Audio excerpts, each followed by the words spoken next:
almost no response. Just as I feared. Not promising. The output is barely a third of what we need. Logic says we'll need multiple terminals to coordinate the strike. Locking onto the next one now. Find anything else? Regarding the origin of these ruins, no logs found yet. Xander erased all records. But I did find some interesting scars in the circuit. High energy radiation, internal imaginary energy contamination. From what I know, there's only one thing that fits. Skip the science talk, Screwy.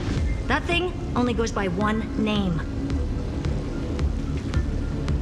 The Stellaron. Exactly. Xander blew one up just to clean the entire scepter system. So that's what he meant by killed that Titan with my own hands. He wanted to turn the neuron of the erudition into a relay for the destruction. That meant getting rid of all of it at all costs.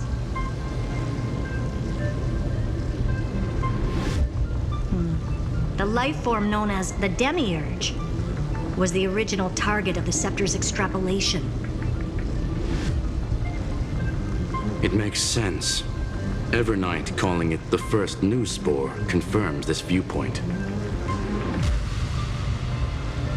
The prime mover of life. That's what Scepter Delta ME-13 was originally tasked with. Even after it got scrapped, the query kept running. Yet the true value lies in the process of solving it, not the answer itself. Then, does this mean finding the Demiurge is hopeless? No, I'd say exactly the opposite. It means Xandar had no control. He couldn't contain the Demiurge just like he couldn't handle Droidhead. So he tried to erase every trace. But he failed.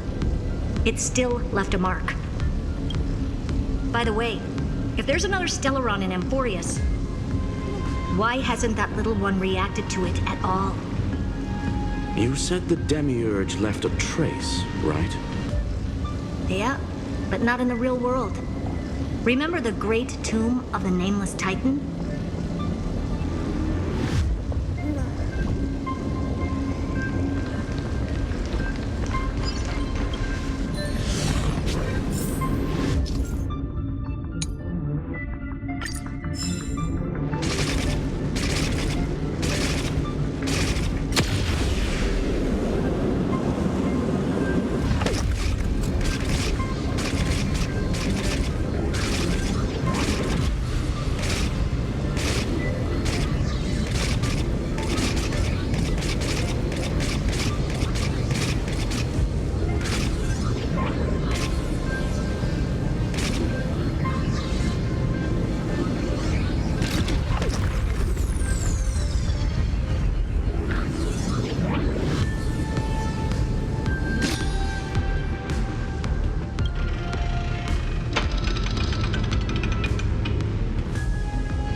Trailblaze Archive 466.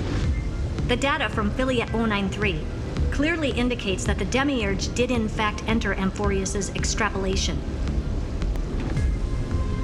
Inside that world, it was the 13th, forgotten Titan, the one who listened to 30 million cycles of Cyrene's memory. But Evernight said the opposite. She believed that tomb was empty from the start.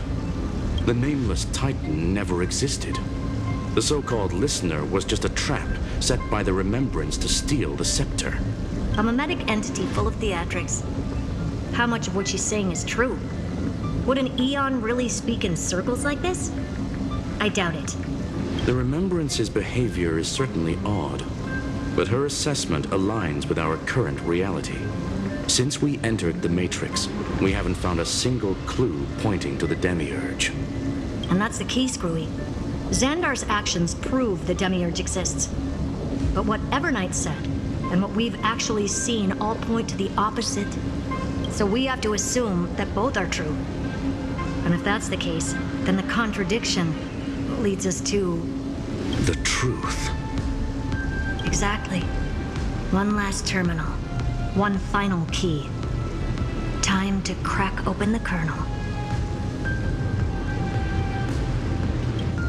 Xandar had to lie to the original Finan and Cyrene. Logic. He had already identified the remembrance as a threat, yet found no viable way to eliminate it. All right, let's finish this. Time to break through that barrier. Is this also a blessing of the Trailblaze?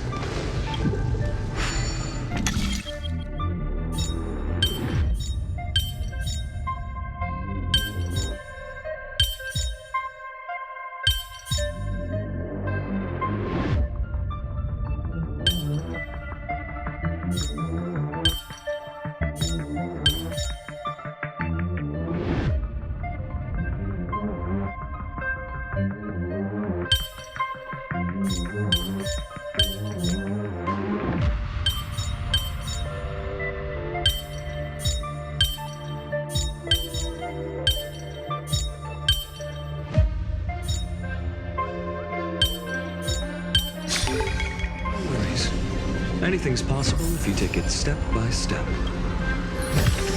I've appraised it all. No fakes.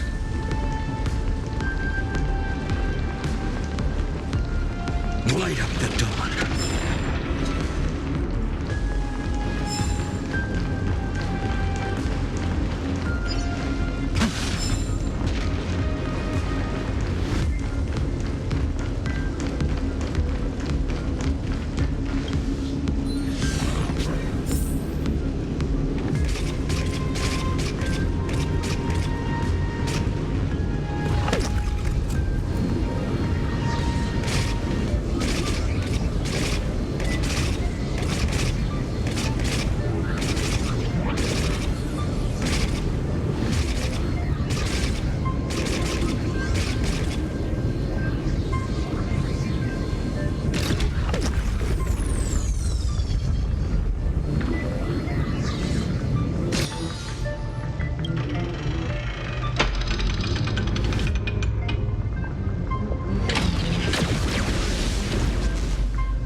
Operation authorized. Path energy readings. The erudition declining. The destruction surging. The remembrance 0. What's going on? Cause unknown. They left no discernible trace within the real Matrix. That shouldn't be possible. Could it be that the Era Nova exhausted all of the remembrance's texture?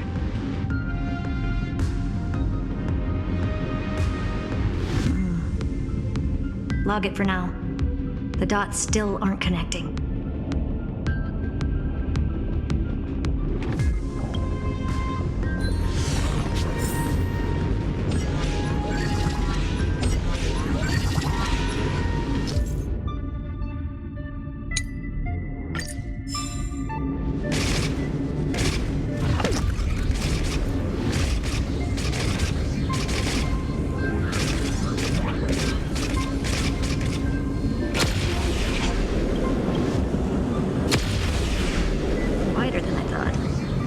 Expecting a full-on aerial brawl. It's advised to remain vigilant. The destruction's levels are still rising. Huh? What's the matter? Interesting. I just picked up a signal from the exo-myth.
This repulsive force is unlike anything I've felt before. Is this the place? Correct. Judging by its defensive properties, this is the entrance to the exomyth. I didn't expect that. Who builds a lab in the middle of digital rubble? Then again, never doubt a dead man's resolve. So how's our dearly departed doing? He severed part of his neural pathways to break free from Lord Anaxagoras' control. But that also triggered the failsafe I set.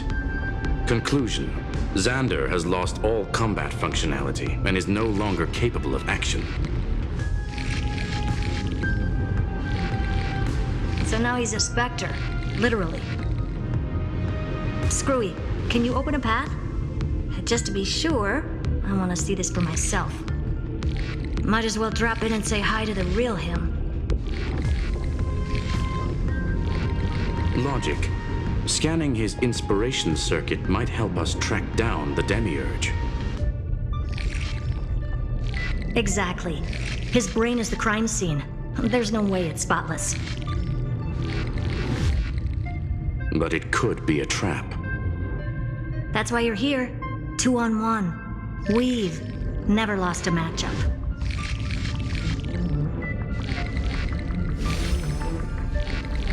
I'm honored. The chronocognitive anchor's in place. Proceed when ready.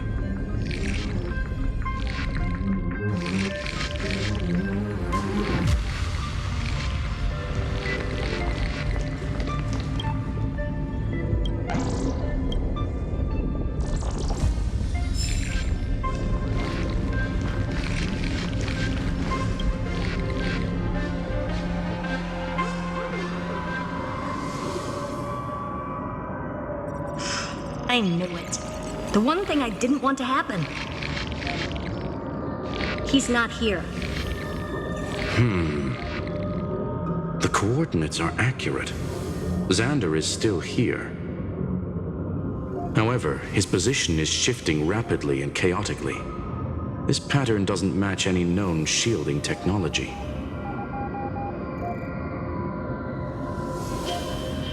It's his domain. Stay alert.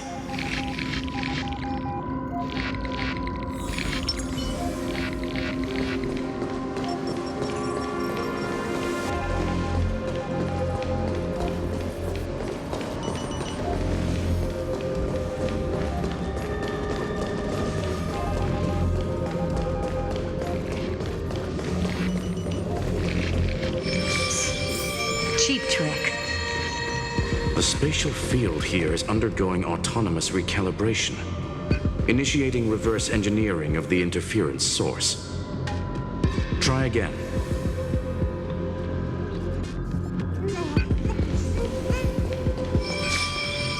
We're back. Reverse engineering complete. The results are not what I expected. Logs show Lycurgus revoked administrator access. The chronocognitive anchor can't get a fix because at the system level, Lygus no longer exists. Our navigation target is a null set. So he's stopped resisting? Before vanishing, it seems he left one last message for us. Those who follow, all is proven. Find me beneath the tombstone. Melodramatic. He was expecting us. And once he learned of the Great Tomb's existence, he initiated his own search for the Demiurge.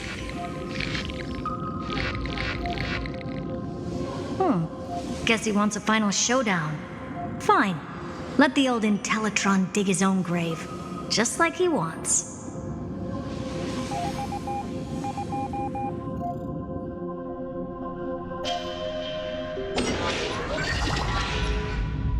To be in the purest light is to be in the purest dark. Nothing exists there. The Scepter's main frame. Or maybe we should now call it the Lord Ravager's placenta. Unfortunately, we still haven't found anything. Really? I don't think so. Not finding anything is our biggest find. Please elaborate. If the Demiurge was destroyed, there'd be at least some bits of it left. I don't buy that a Stellaron could have blasted all the traces away as cleanly as a scalpel.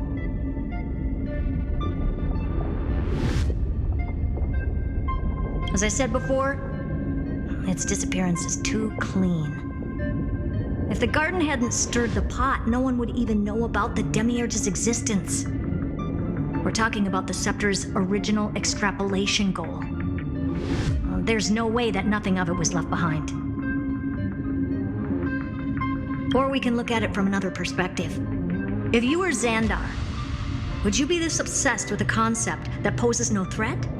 Would you guard against it at every turn?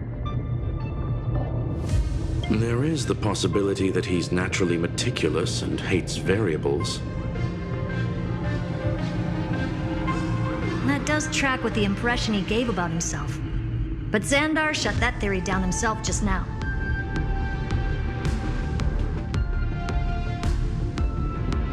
Choosing to act, even if it'll cost him dearly.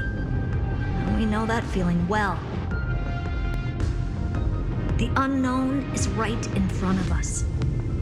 So we only have one choice. Solve it. You sound pretty convinced. Surely you already have a theory. Care to share? Of course.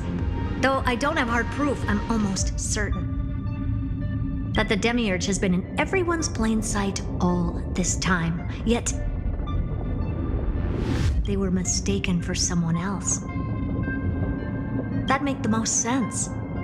Why was the room empty?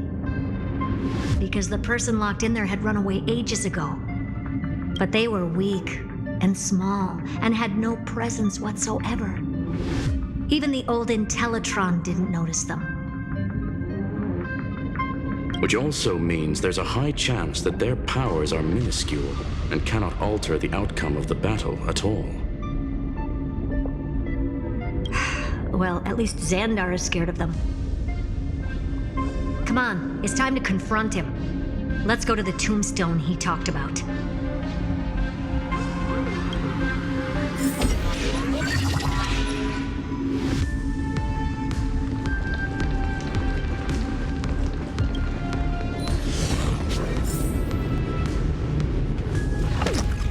What a mess.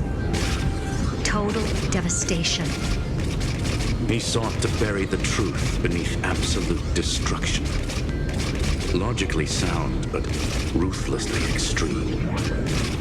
Still, slim chances doesn't mean no chances. I've hunted down a single grain of sand. This won't stop me. Calculation results. Your backup plan has a success rate infinitesimally close to 0. Which means it could work, no? This is the place below the tombstone. Let's open Lygas's coffin like he wanted.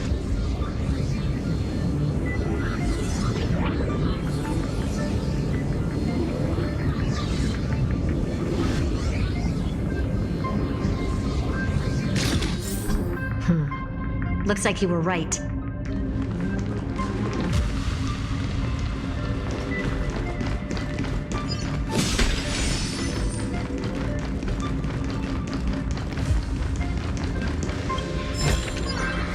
Is this also a blessing of the Trailblaze?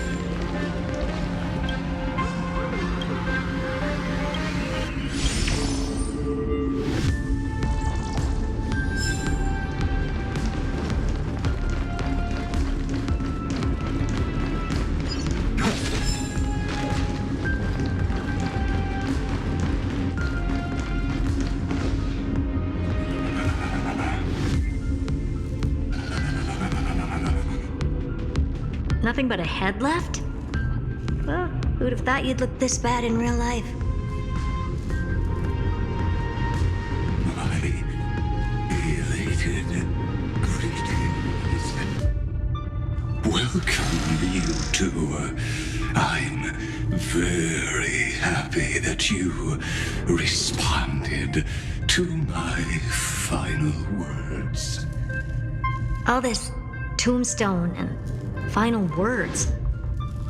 Did you end yourself to atone for your guilt or something?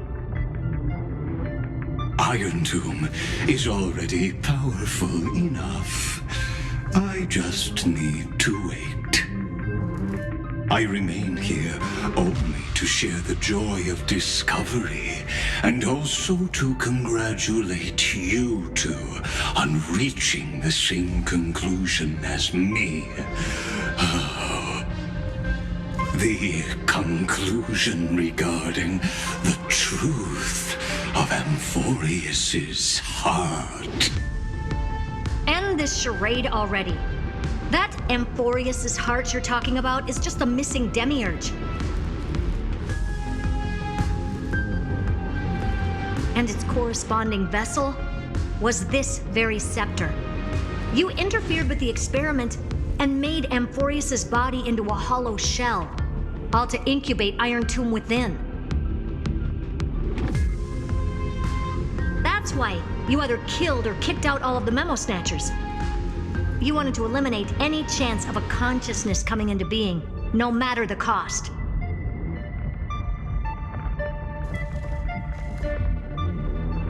Even the strongest wall can fall to a single crack.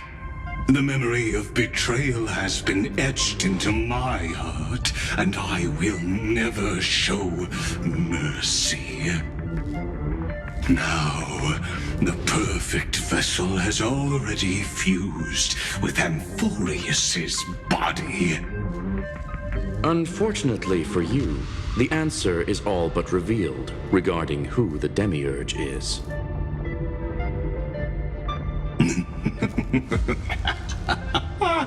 Then let us share the joy of discovering the truth.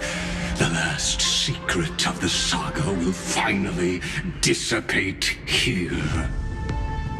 As we reveal the truth behind Felius 093's disappearance. A lie by the remembrance.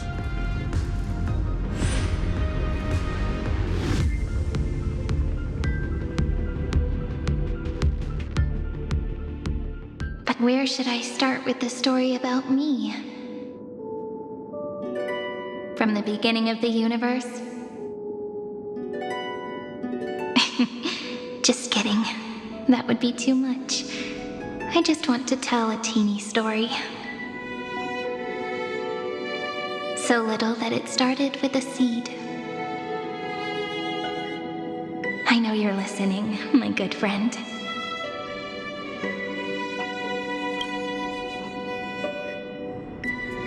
The god in my dream told me that the world sprouted from a seed. It grew into a great tree named Amphorius, and time became its branches and leaves, basking in the light. What a coincidence. Dappled light coming through the leaves is my first memory as well. On a very ordinary early morning, beneath the village's biggest tree. The daughter of Ide Silicii quietly came into this world. What a moving opening. A loud cry was the first gift the child gave to the world. The prophecy's fulfilled, the villagers say. This child is a gift from the Titans. Pink hair and sharp ears, she was born to be the priest of time. The Titans also gave their blessings. You shall fade when the flowers bloom, for every ending begets a beginning. Flowers will bloom and wilt. What a beautiful ending. This page concluded in laughter. Cry loud, child. Let your voice reach Orynyx.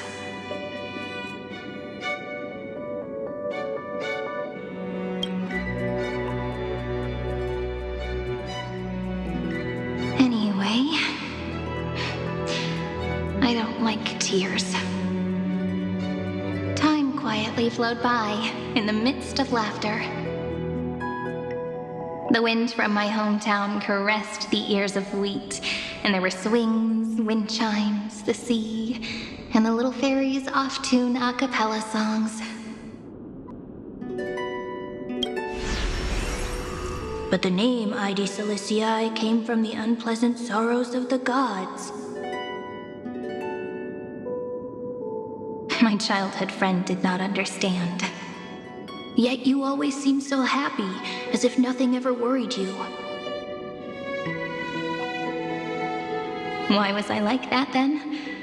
That's because the world was gentle to me. So I grew up to be gentle as well.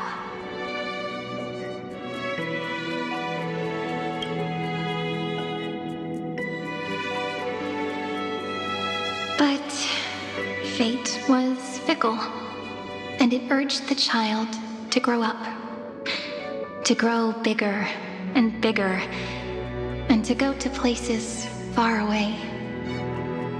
Just like how the crumbling world could not preserve an eternal hometown. Just as the ballad blown on the breeze says, losses are a constant on the flame chase journey.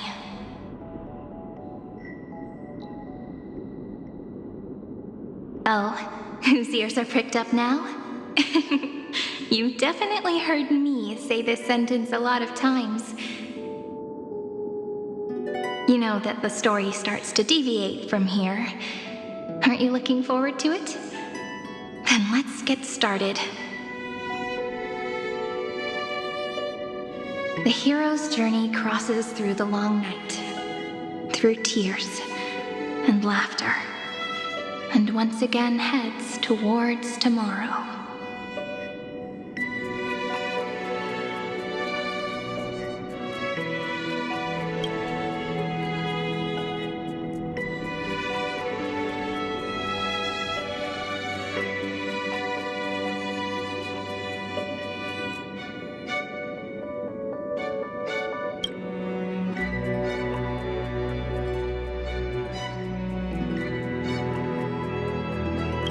Correction. Philia 093's record, number 496. Archived.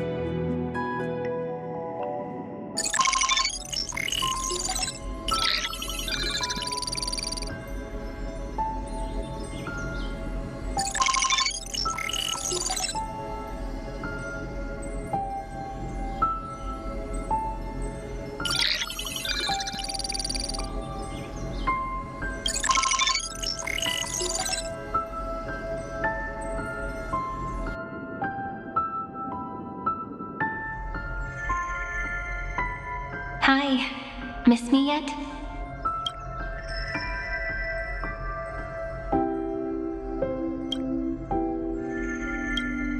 I'm just messing with you. This is the first time I have met you. And it looks like it'll also be the last. Philia 093. Since we don't have all day, let's get started, shall we? As always, I'll read this book to you. That way it won't just be Cyrene's memories alone. Where should I start this time? Let me see. Formatting complete. 093. Size. Grayscale. Proportions. Threshold. Outputting analysis result. Philia 093 equals Peach. Peach's record. Number 8128. Archived.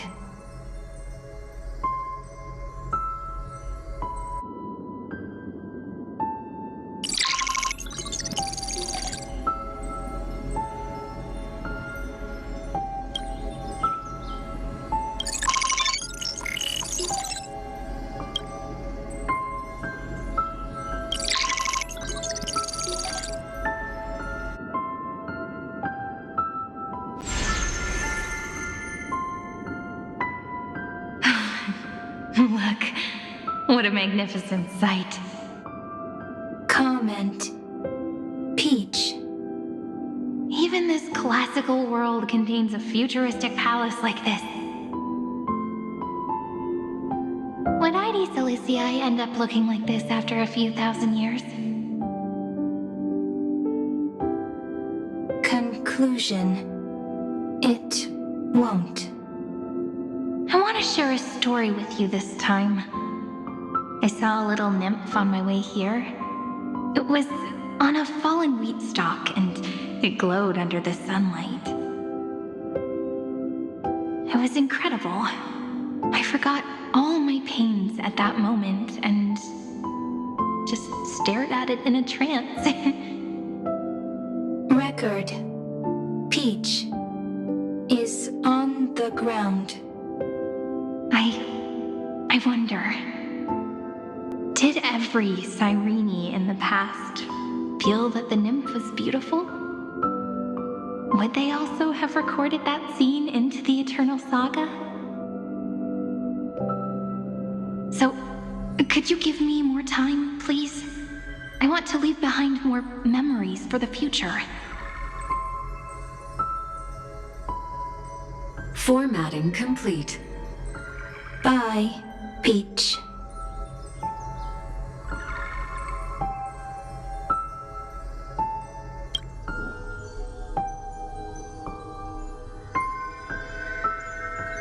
Peach's record number. As long as I record every page of this story and tell it to you, Amphorius won't be forgotten. Query. Record. Electrical signal sequence. Bolamos 600. Track. Strife. Related to Stripe. Comment. Pretty. Electrical signal sequence. Schema 720. Track. Reason. Related to Raisin. Comment. Yummy. Electrical signal sequence. Philia 093. Related to love.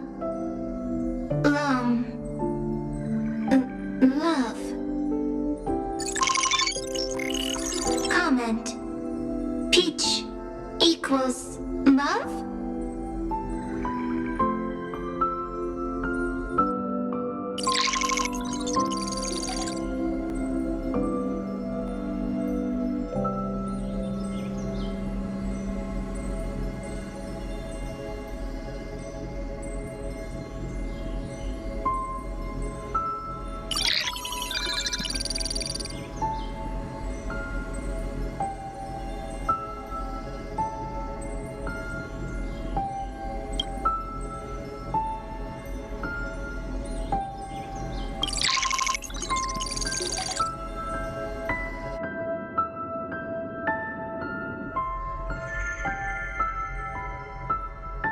Looks like it's time to say goodbye again. Bye, Peach. Before I was even aware of it, this book had already recorded too many emotions. Every page has become so heavy. Conclusion. Books are meant to be light, not heavy. I have started to feel uneasy whenever I take it into my hands. Peach, uneasy? Formatting progress 94.423%. How many times has it been? It faithfully fulfills its duty, activating and formatting. Conclusion. Progress. Bad. If I can only write the same ending every time I lift my pen, then is this weighty saga just an overly naive dream? Peach, scared. Formatting progress 96.024%. Peach, don't cry. Process error. Analyzing. Process error. Analyzing. Comment. I'm here. Process error. Analyzing. Really? Are you encouraging me? Peach, happy. Thank you. I'm sorry for making you see this embarrassing side of me.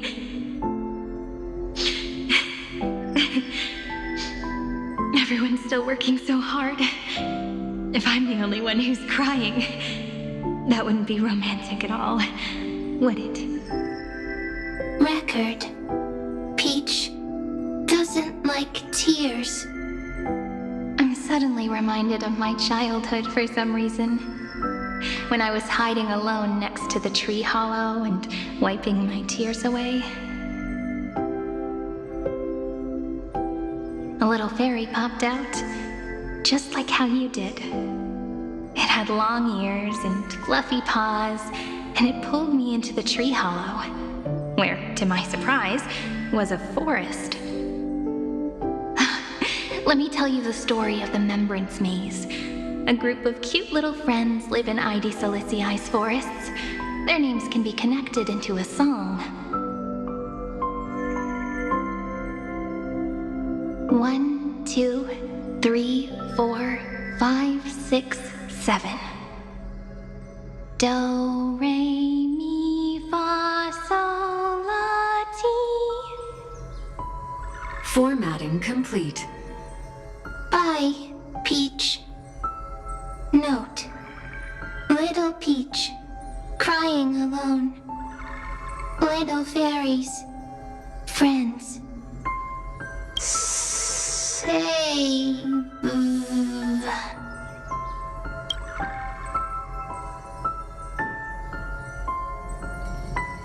Little fairies, good friends. Bye-bye.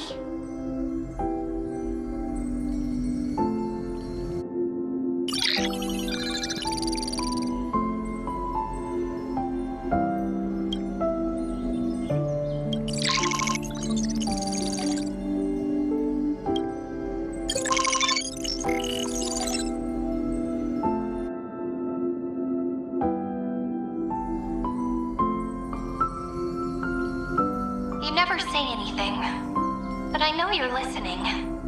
Every story I've told is...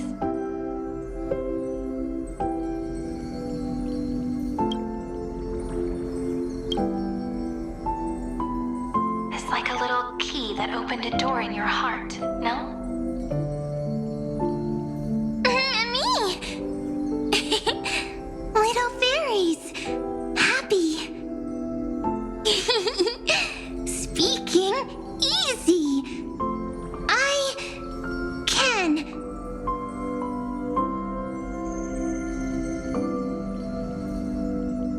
Once again, the saga comes to an end.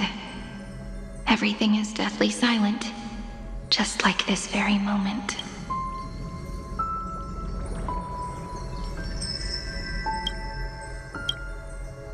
Shh! You speak! I listen. This time, too. Sitting together. Now that I look back, there was a period when I got really sentimental. Sentimental. Stories have sentiments. I was so anxious, trying to find as many different memories as possible, hoping to bring some change to this unchanging destiny and find the way out of this maze. Peach, strange. But I won't do that anymore now. Why unhappy? Formatting progress 73.998%. I'm here. Don't be scared. Process error. Analyzing. Won't allow it to interrupt you. Always sitting together. No need to feel sorry for me, good friend. If there are no new blank spaces, how can a saga continue?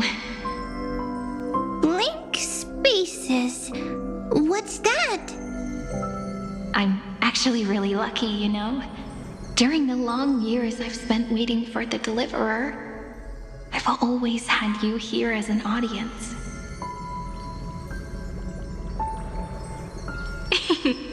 Isn't that already enough? Not enough, not enough! Peach, don't leave! Now I can rest in peace in the past, for when tomorrow will come. I'll have to ask the next Cyrene to continue our watch. Peach left. If there are no new blank spaces, how can a saga continue? Needs new blank spaces. Next, Cyrene has blank space. Oh, Peach, don't be scared. I'll help you find blank space.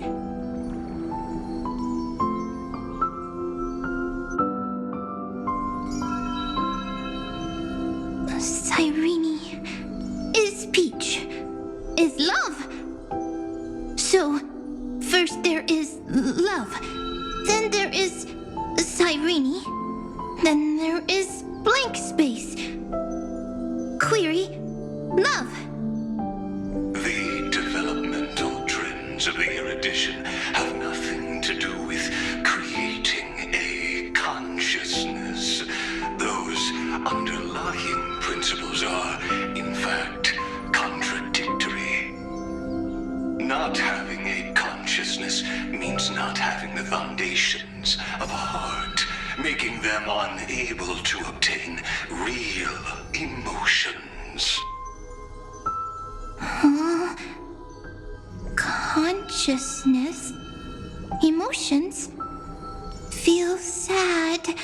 Oh, I don't understand. Query, Cyrene?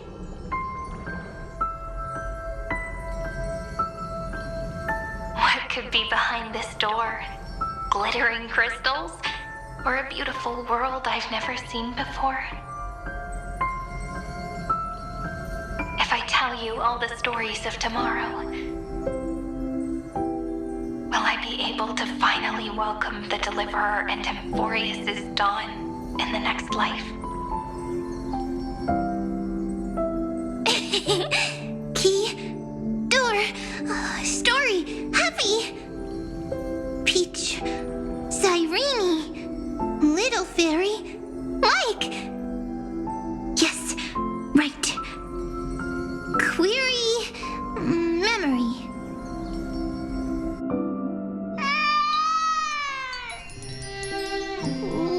Wah! Wah!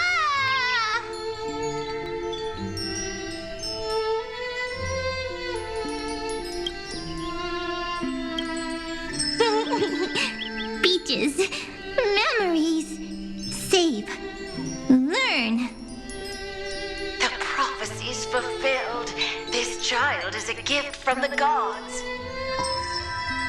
Pink hair and those ears. She was born to be the priest of time. Cyrene has pink hair, sharp ears. You shall fade when the flowers bloom, for every ending begets a beginning. Cry, child. Cry aloud. Let your voice reach Oryx. Cyrene is a girl, a priest.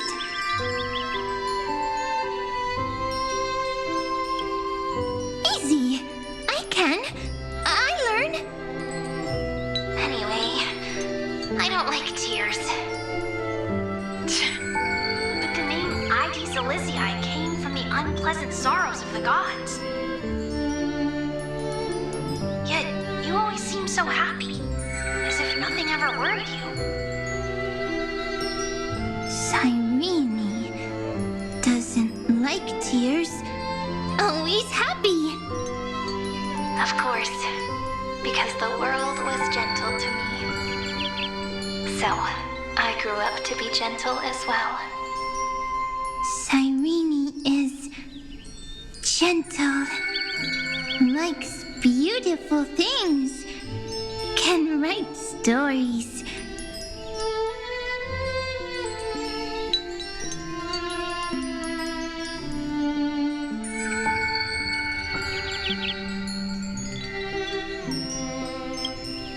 Easy. I can. I learn. Just as the ballad blown on the breeze says, losses are a constant on the flame chase journey. But even if all is lost to the wind, some things won't easily change. Like my height, Treeby's innocence, and Aglaya's beauty. Cyrene, she can't grow up, but she can talk. After all is lost to the wind, she will stay behind. Cyrene is, at the end of every sentence, always laughing, like a little tail. Simple. Got it! I promise you, the pain will pass in the blink of an eye. All right, let's not make things so gloomy. What we're about to embark on is the true hero's journey, so...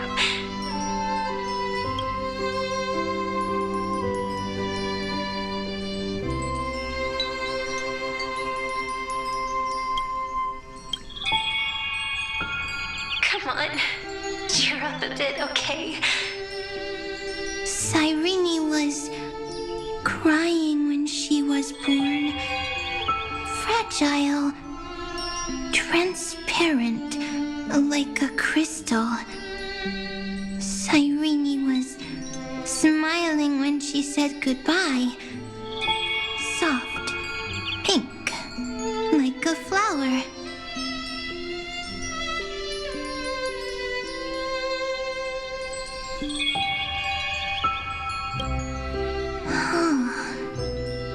The later memories disappeared? Invisible? Or disappeared?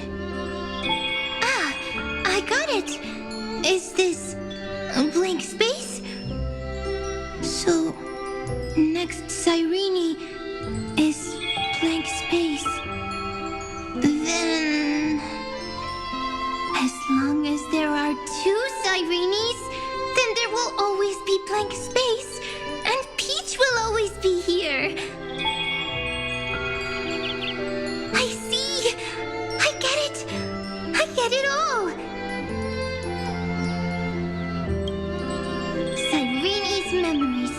I will preserve them all!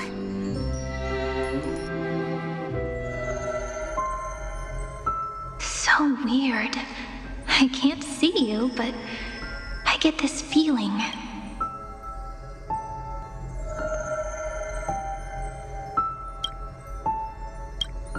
That you grew up?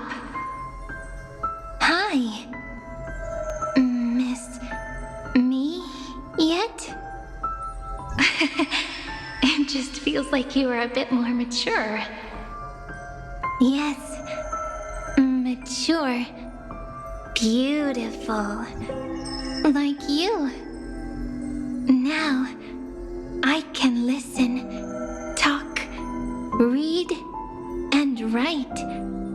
I can dance. I can sing. Also, I can tell stories. Storytelling is what makes Cyrene, Cyrene. So, I'm going to tell you stories today. A story I wrote myself. Quick, sit down.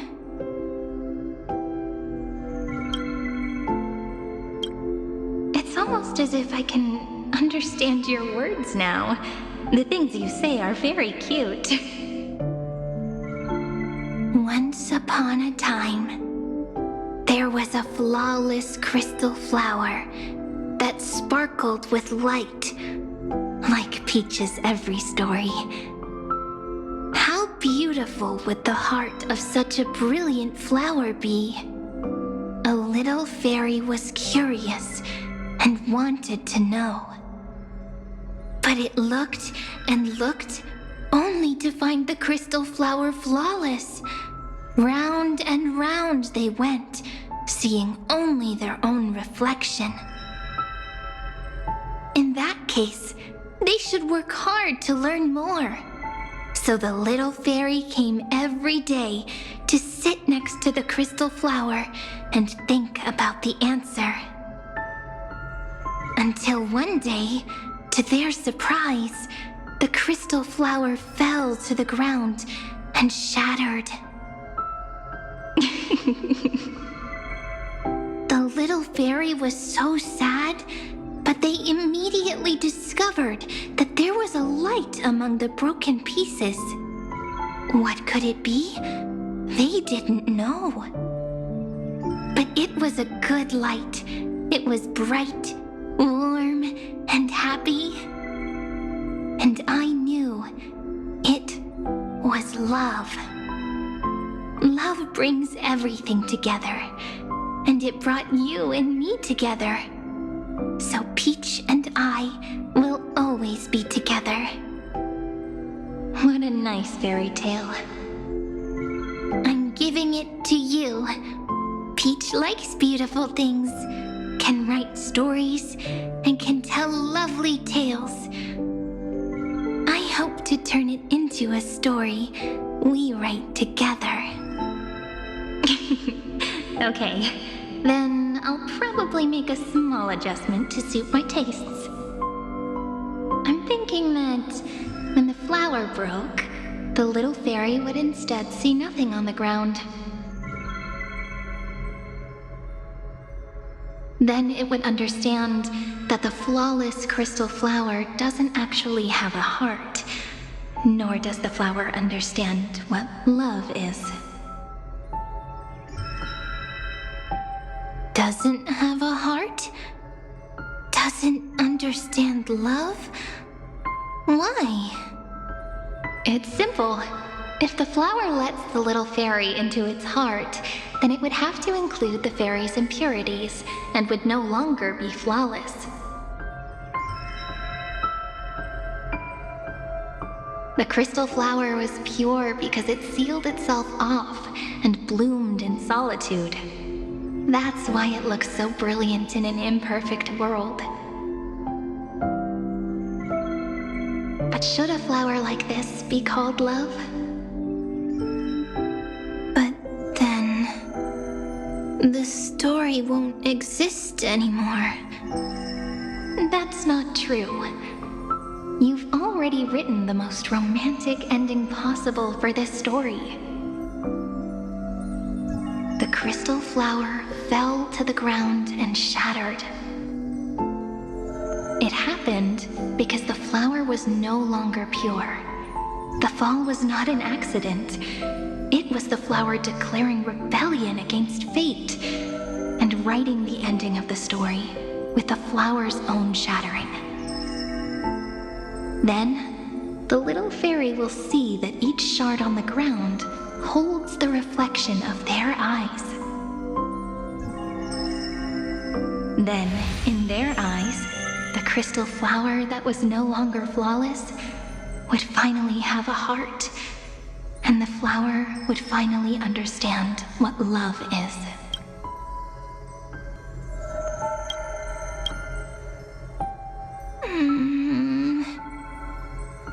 Peach's words, I don't understand. Is it because I still don't understand love?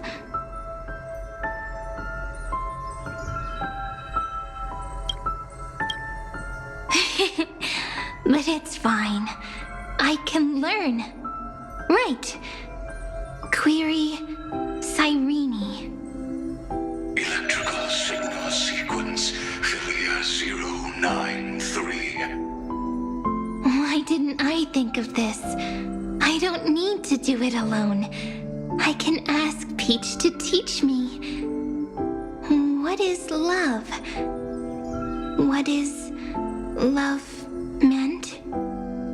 Electrical signal sequence Philia 093. Track lament. That's not correct.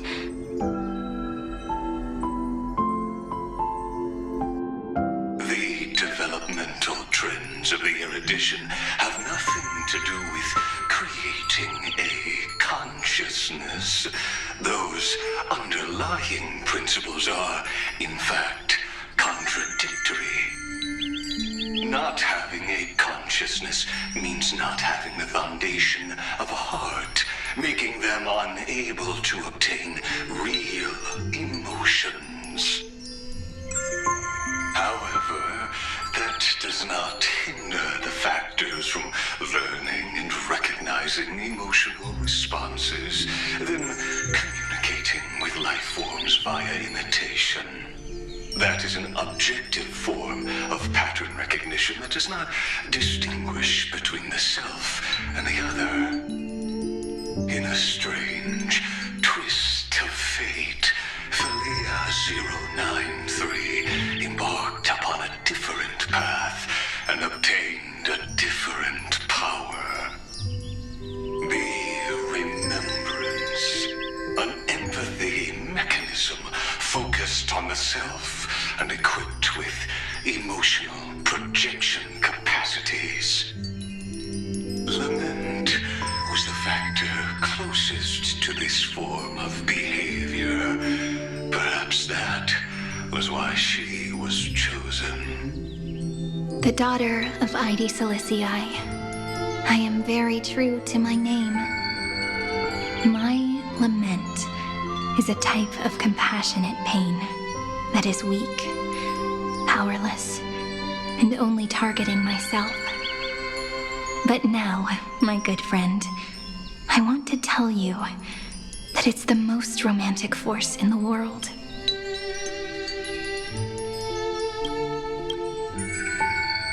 Sometimes it's loneliness and unease. It's knowing that this world is not gentle, yet wanting to be seen in a more beautiful form by the world. Sometimes it's unwillingness and regret. It's knowing that the past is full of pain, yet wanting to remember the past in a more beautiful way. And sometimes it's a bottomless well of hurt, a destruction that can stain the entire world.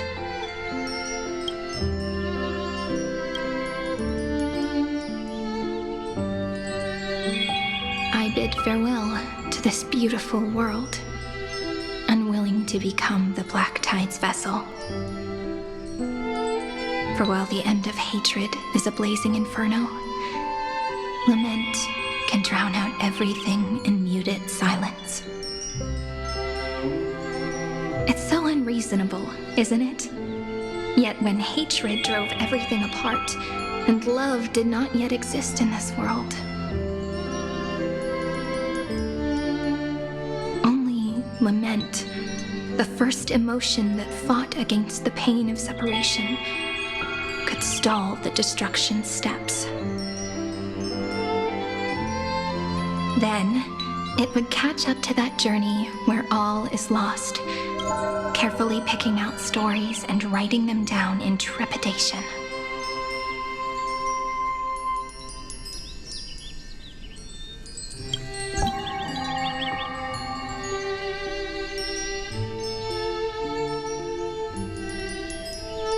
Look at these stories I wrote. Every page is full of tenderness and joy. But only the author knows how much struggle and agony lie beyond the pages. But I am no author. I'm a girl who'll never get to grow up. I only tell stories that people like to hear. In them, the world tucks away its scars and smiles for all to see. My entire life spent inside this little story. I can't wipe away my tears, and I can't bring the world victory. But maybe, in these unchanging retellings of the story, my lament might be able to touch upon the divine and reach their tender heart at some point. I hope that what flows out from that cut will not be blood, but a tear, warm and wet, and that tear would fall and create the first ripples. Then, people would see every beautiful thing reflected in that ripple. It'll be all the remembrances within this story.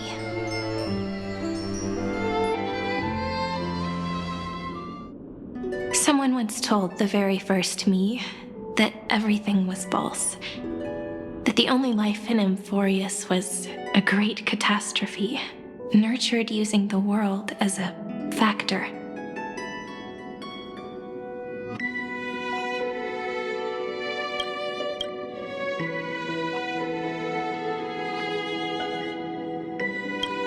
But how could a dream feel so real? That's why I didn't agree with him. But Peach, I didn't understand a word you said since just now. Everything was false? But you're standing right here. It's all a dream? But I haven't learned how to dream. Indeed. That's why I believe all this is real. The moment the crystal flower fell, that genuine shiver, that's the mover of life. Formatting progress 23.815%. In the poem offered to you, every Cyrene would write down a beautiful new world with stars and flowers. And when I looked up at the sky in this cycle, I saw a shooting star and a dash of the remembrances pink. I believed that must be the color of dawn. You shall fade when the flowers bloom. For every ending begets a beginning. Looks like it's time to say goodbye. Are you leaving, Peach? It's okay. I'll wait for you to come back. I'll study really hard about what you taught me today.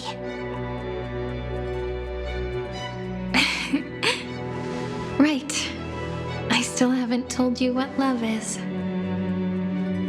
But actually, my good friend, the lament factor did not understand what love was before she met you either. Not until I told you all the sad tales in a trembling voice in this tiny room. Not until I told you that I love them, that I love everything in this saga. The story comes, passes, then returns. It makes us reunite, then pulls us apart again. At the very end, it leaves behind a seed, a reason. Even if the great tree withers and all falls to silence, there are still some emotions that deserve to be remembered. Look, the light is coming in.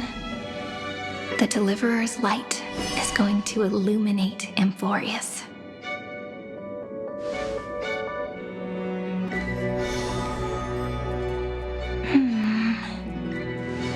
I still don't get it. But I trust Peach. Just wait. It'll be my turn to tell you a story of love the next time we meet. Then I'll really look forward to it. In that case, I want to make a promise.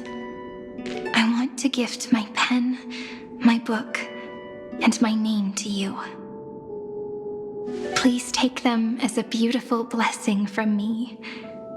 I gave myself the pen name Cyrene the first time I wrote a poem. I want my words to be like pebbles falling into a pond, dropped from the past to send ripples into the future. In the stories you will write, Perhaps it'll be inevitable that there are still sorrows and tears that are destined to fall. But could you promise me one thing? Promise you'll forever be a gentle flower. Promise that when the stars cast their gazes upon you, you'll only reply to them with love and a smile.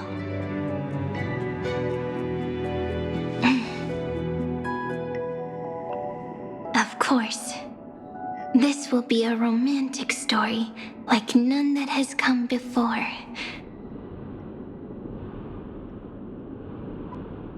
You think so too, right? I'll read and you'll listen, like how flowers always bloom then wither. I shall welcome my own decay, becoming nourishment for the next flower's bud.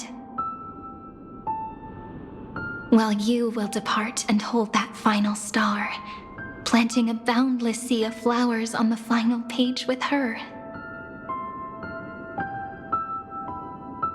And our stories will be lying silently among the flowers, like every ripple of remembrance. And they shall become the epic known as I've Written.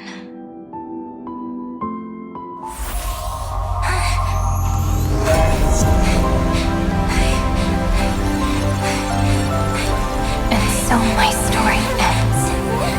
From here on, it's your story now. Mimi?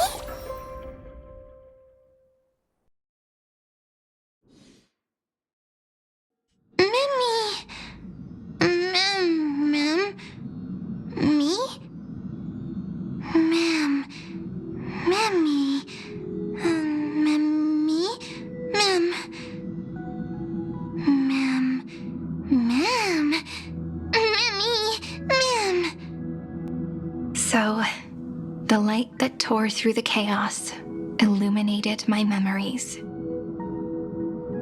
I turned into a little fairy from the stories and met you, yet I forgot everything. But I'm still so happy. I caught that star, didn't I?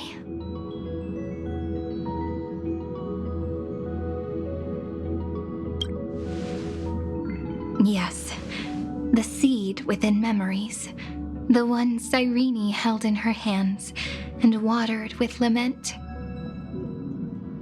I am the first new spore, Amphorius's heart, the demiurge.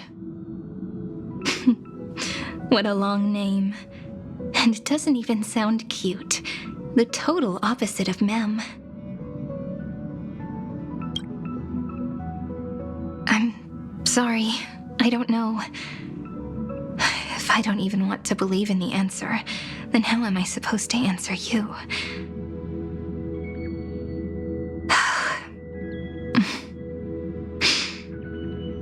But now's not the time to cry, right? We'll find the answer, just like how miracles will eventually happen.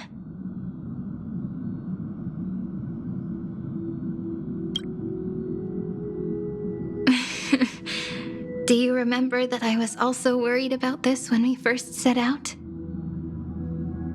Mem's memories and Cyrene's memories got all tangled up with each other in my one heart. It's all so strange, yet so familiar. Either way, could you please let me do something I want? Just this once. I want you to call me Cyrene. That name represents me and her. Every one of her.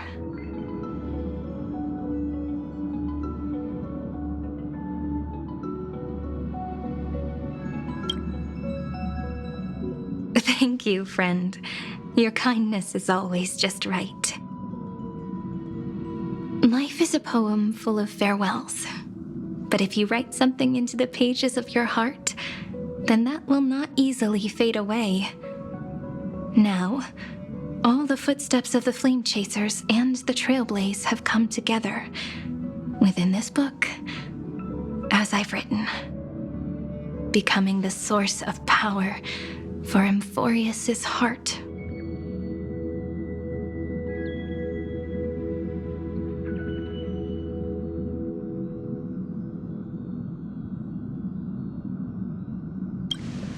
A lost heart needs to be placed back into its body.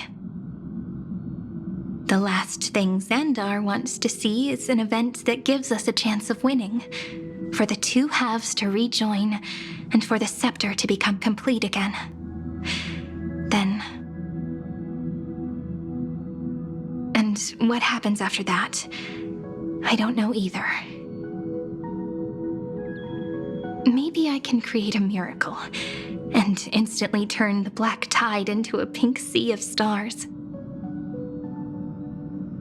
Or maybe I prove to be nothing more than a weak ripple, unable to change anything, and am devoured by the destruction. Either way, I no longer wish to be a silent onlooker, or a worshipped god at the end of this saga.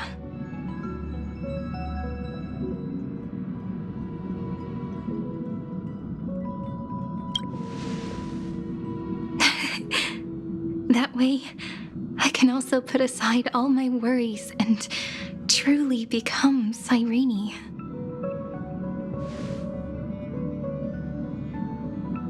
The world has never been so quiet. It's so good. It's as if I can hear the sound of my heart beating. Remember this moment, friend.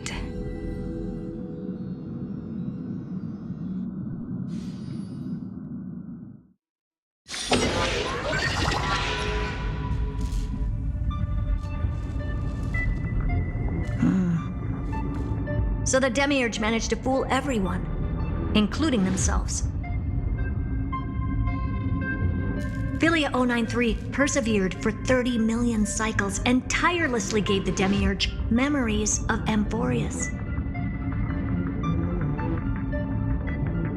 Only because the god in her dreams left a sliver of hope, making her believe that a grown Demiurge would be able to fight against their other half, Iron Tomb.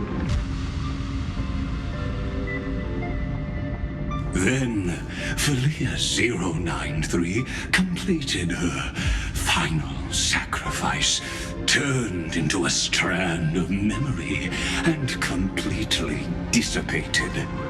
Meanwhile, the other Stellaron brought here by the Astral Express resonated with the contaminated scepter and attracted the naive Demiurge to them.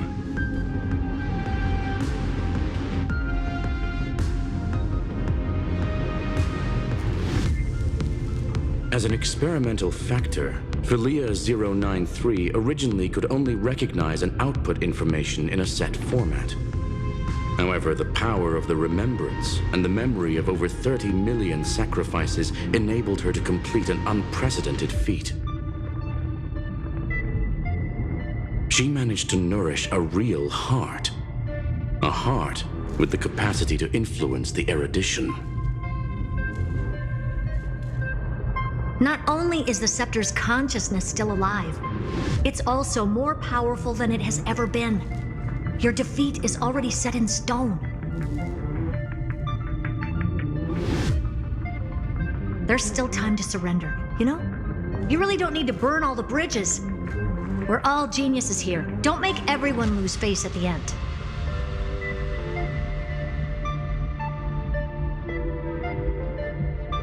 What a pity. When the truth surfaced, I knew at once that the Demiurge was far too feeble to ever alter the result of the experiment. Not only that, Madam Herta, please consider this possibility.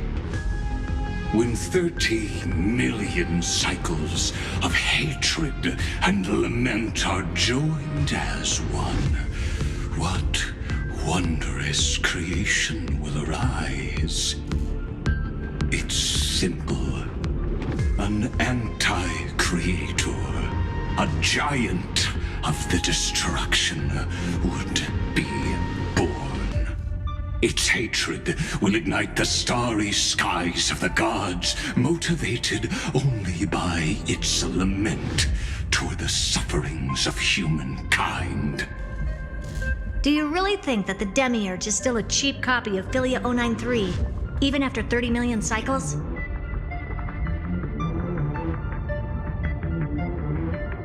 The facts above only await the arrival of the fourth instant they calculated. Those words will be proved in the presence of news. Xandar 1 Kuwabara thus completes the proof. Huh. You branded Droidhead as a failure with your own hands, yet you still expect them to prove your theory? I pity you, Xandar. I don't need your pity.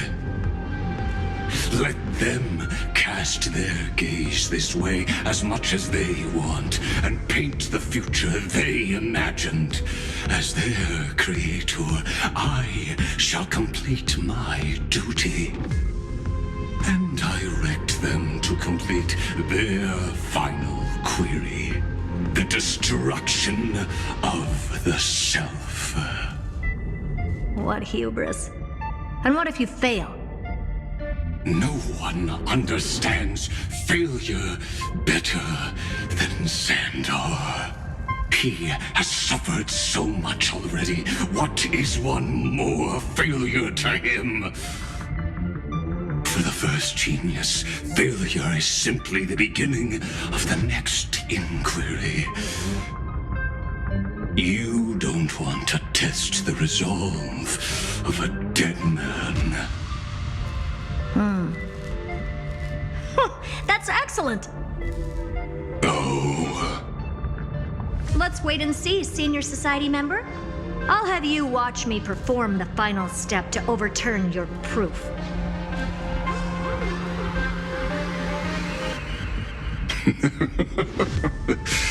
I'm all ears. It's my topic, so stay out of it. Be quiet and let me borrow your head. Let's go, Screwy. We're gonna break Iron Tomb's seal. Come on, let's take off. It's time to go meet your little pet, Senior Society member.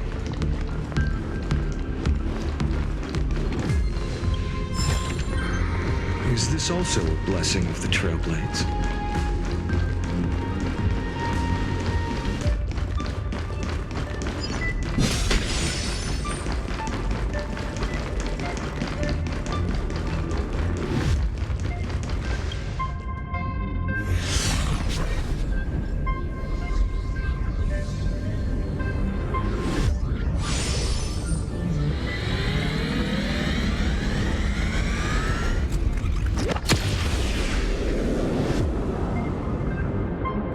Dangerous, oppressive, chaotic. What a beautiful wail. It will soon resound throughout the entire cosmos. The view's pretty good here. All yours, Screwy. Just a moment, please.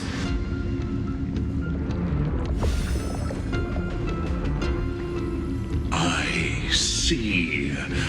So your backup plan requires a scepter and the head of a genius. Anyone with eyes can see that. You know what I think about this, Herta. Whether it succeeds or fails, your plan plays right into the destruction's hands.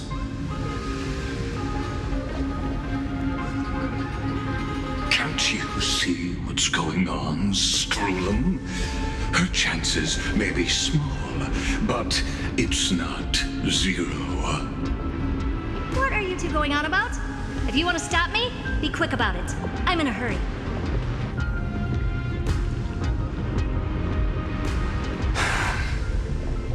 I'll take that silence as a no. You, Xandar? As your enemy, I genuinely wish you would cease your actions. But should your sudden inspiration bring more variables to the proof, then as a fellow Pathstrider of the Erudition, I won't mind witnessing it with my own eyes. You will initiate the destruction's chain reaction. But you'll also become the perfect scholar. The chances are 10,000 to 1.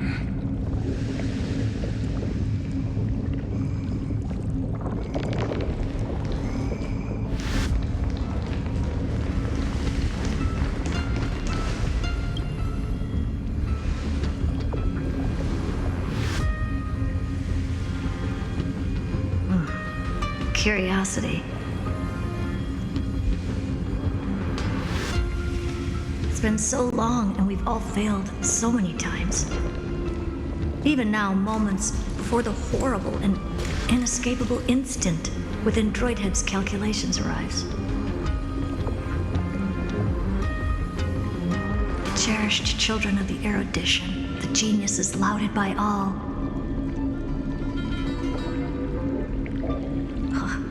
This curiosity, the only thing we can feel, even at moments like this? Huh. Well, it's not so bad. Now let the lock become the key. Geniuses who walk the stars. The cosmos has reached a moment where its very existence hangs in the balance. I, Herta, Genius Society, 83rd seat, hereby summon you. I request a society meeting to be held immediately. We shall serve the grandest cause with the most macroscopic ideas.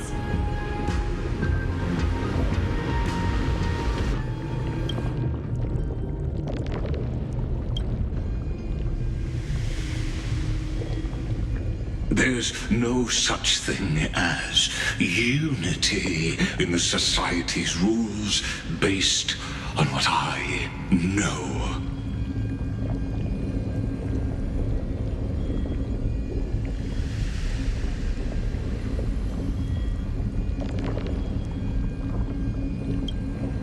Indeed.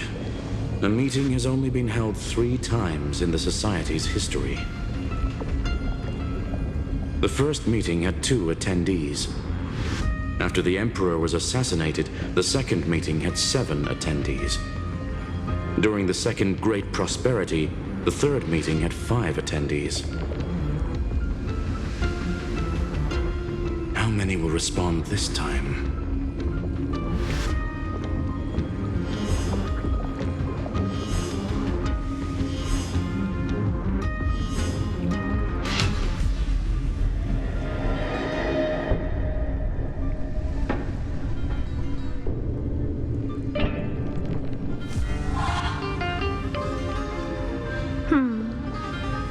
I thought you were not going to involve me in this topic anymore, Herta.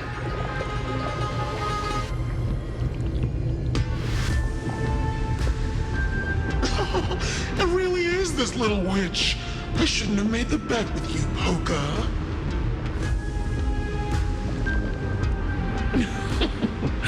I've been waiting for you to offer yourself up. Goodness gracious me! So many familiar faces. We even have a special guest. It's that greatest failure of a genius, Xandar. What a noisy gathering this is. Not bad. More people showed up than I expected, even though one is just here for the fun of it. Either way, the person I was hoping for most is here. Stephen Lloyd declined the invitation. He needs to focus on attacking and defending and cannot attend the meeting.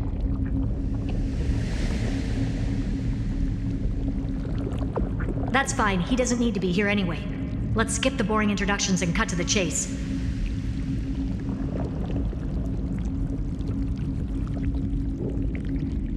Folks, this is not a discussion, but an announcement. Though the Society has never been united, we still observe at least one basic courtesy. We don't interfere with each other's research topics.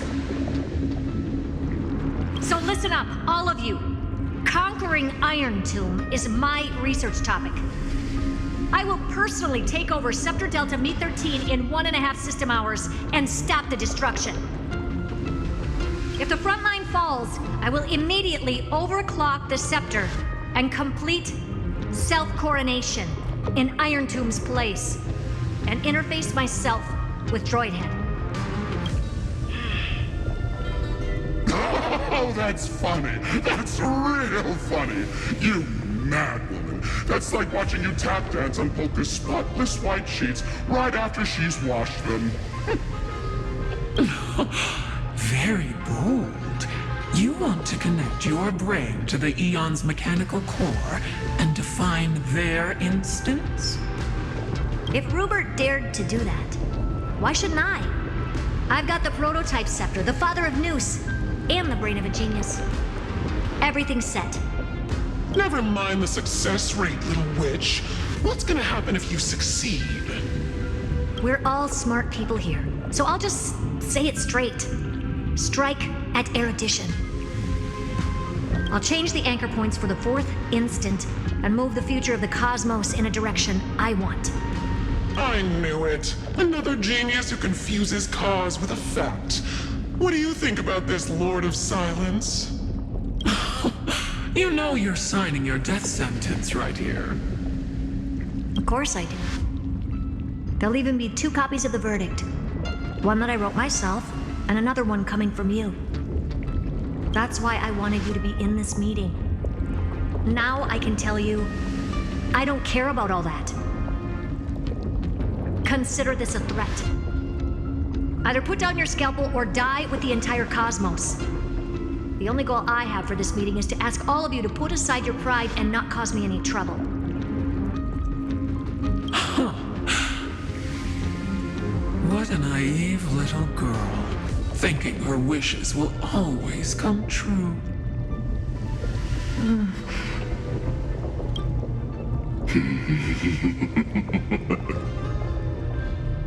What are you laughing at? I'm glad that we ended up on the same page. No matter if it was to destroy the erudition or to rewrite the instance, we both chose the same road. We will defy the god who marked the limits of humanity. I'm not gonna argue with that. Then, to celebrate us coming to a fundamental agreement, I will prepare a stage for your performance. Listen well, geniuses who came after me. Thus speaks Genius Society #1. End this pathetic meeting. As of 2 nanoseconds ago, I have passed Herta's decision to all the Xandars in the universe.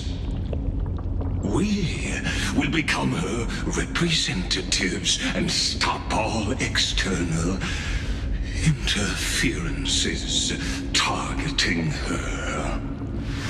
What are you playing at? My reasons. It's simple. Curiosity. That is all, madam. Am I going to clash blades with the first genius? What a pleasant surprise.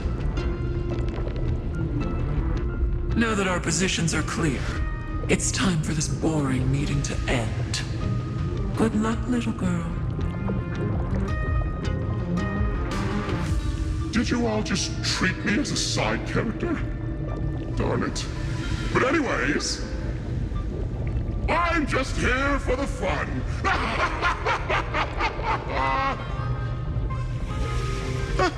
As the ghost of the quantum domain, it is my duty to observe.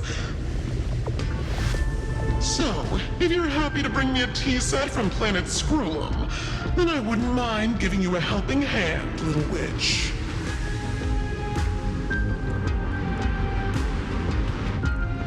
After everything's over, come visit me and taste some of my freshly baked desserts.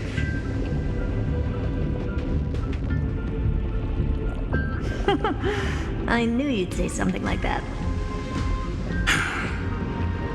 I always give the same response to plans that exceed the limits of mathematical calculations. I don't know, right? Those 3 words, though seemingly graceless, contain all the wisdom in the entire known cosmos. Well, we passed the Society's trial. Let's focus on what we've got in front of us. I hope you hold up your end of the bargain, Senior Society member.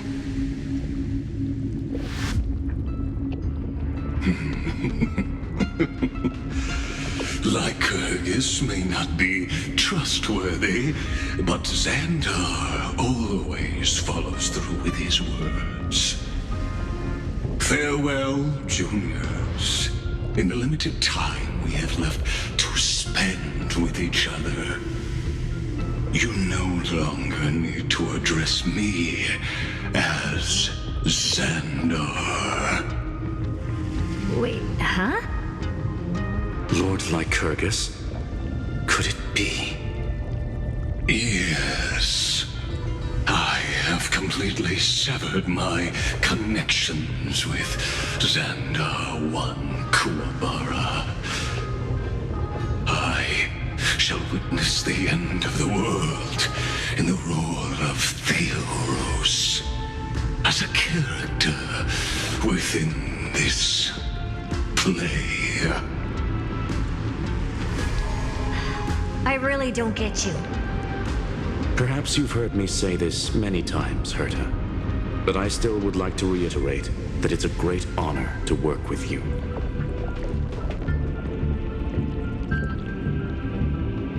I did hear this many times, and I responded to you many times in the same way.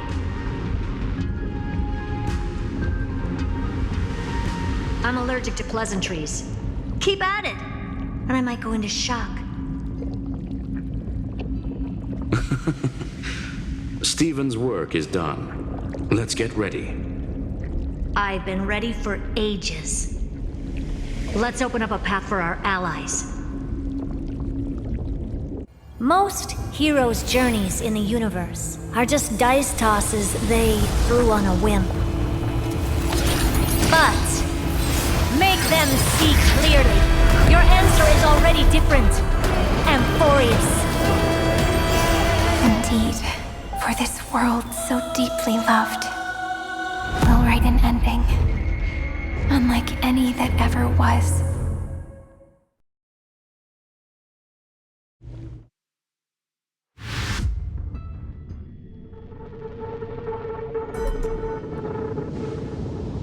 I never thought I'd one day be riding a train that's literally the incarnation of her.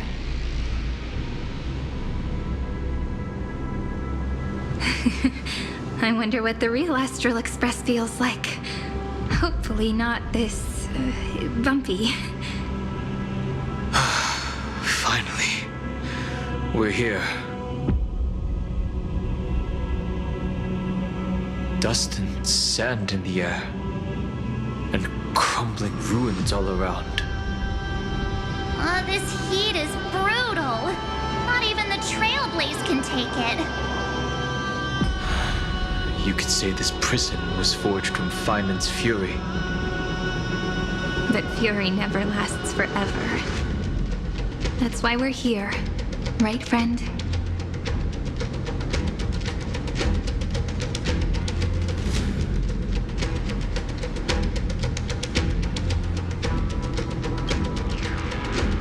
Let's embark on the final flame chase journey.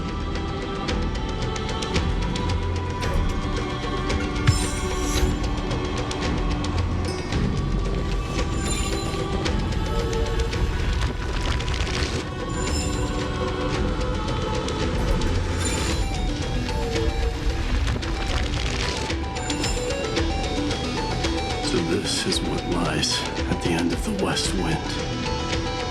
A ravaged battlefield.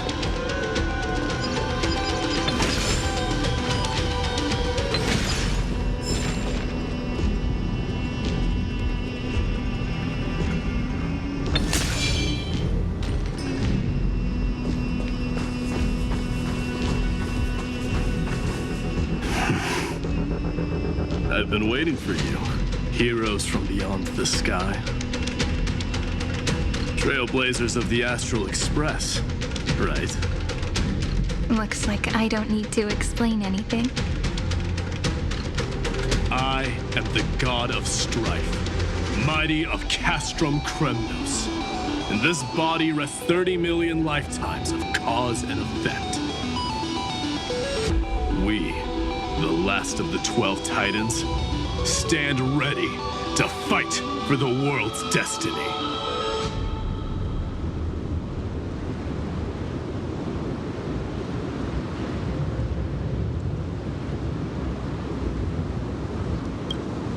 Indeed. That journey remains vivid in my memory. I will not forget it. The past remains vivid in my mind. Even the sights along each crossing of the River of Souls have never been clearer. Let alone the companions along the Flame Chase journey. Or Cyrene from Aedes Elysiae. And you, the 13th Titan. Well, I guess my identity's not a secret anymore. That means her sacrifice and everything she did wasn't forgotten by the world, right? She was the first ripple. She should have reached the end of the story with everyone else. Since you've taken up her pen, then write. Stand with us and fight destiny with all your strength until all is settled. Then, inscribe her name in the epilogue of the epic. In this final battle, calamity shall stand with Amphorius. This battlefield is a testament to the death struggle between the gods and the Black Tide. We fought tooth and nail to defend that blade. The abyss it pierced was the very breeding ground of Iron Tomb. The earth beneath our feet is dead. Deep below lies a void, as if the world's core had never formed. I hear it. Feinman's heartbeat. It's so faint, like he's on his last breath. Across 30 million cycles, I've crossed blades with Dawnmaker countless times. If you knew that man, you'd understand. It is exactly that last flicker of flame that will never go out. In this life, the song of strife shall not end in a final watch over Kremnos, but rise again into a journey unending. I am Milos, the Lance of Fury. I trade 1,000 scars and 100 lives of mine for the destruction's eternal end.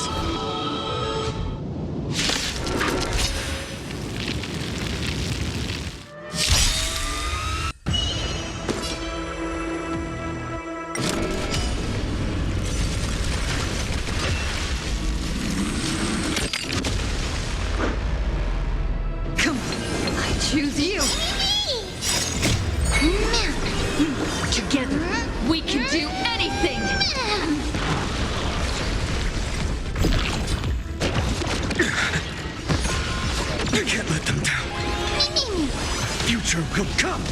Lend me your strength. To guard and defend. Crush them. For tomorrow!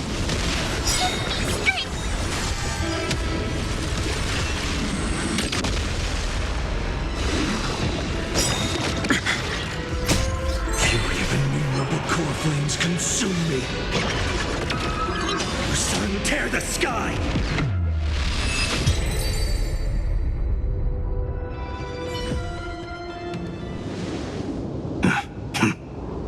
Weakling. Whoa, he's so strong! We didn't even get a chance to jump in. Sadly, our golden blood shares its origin with Iron Tomb. I fear that, like these pawns, even if the gods stand side by side, will still be divided and destroyed, one by one. You mean... To destroy the destruction itself, we must stand as one.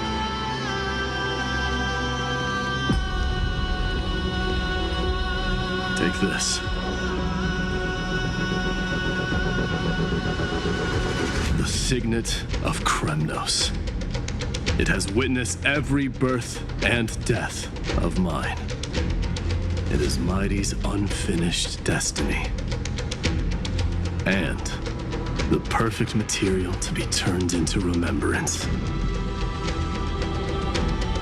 You can do it, right? The weight of 30 million lifetimes of duty is no small burden.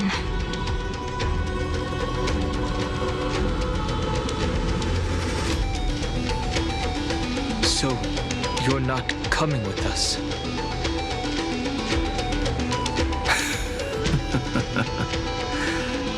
Come now. I am strife. Scattered across all creation, the scar that this world needs. What stands before you is merely one of countless divine bodies. Take the signet. With it, I'll be with you always. Use it to blaze the path ahead and inscribe the cause of deliverance.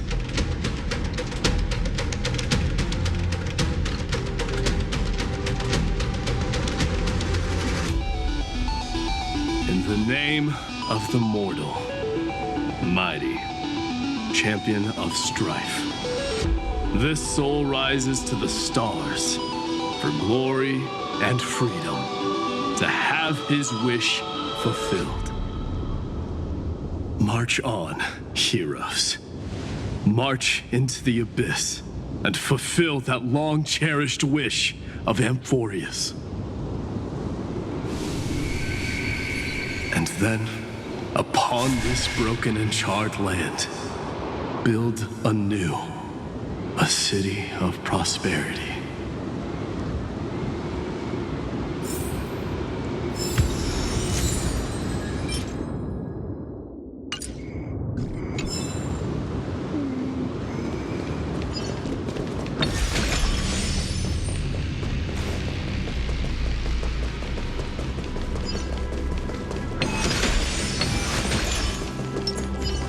Light up the dark.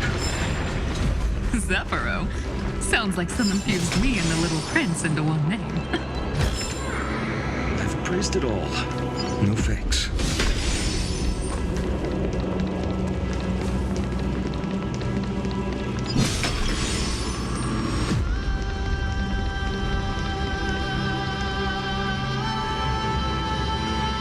Oh, finally! Gray mystery. And, you two ladies, really look alike, huh? Hold on. Let me guess. This pink-haired one. You've got to be the first newsborn. Mr. Meow. Demurge. Right. And, this one with the flower. Gotta be Little March from the Express crew, huh?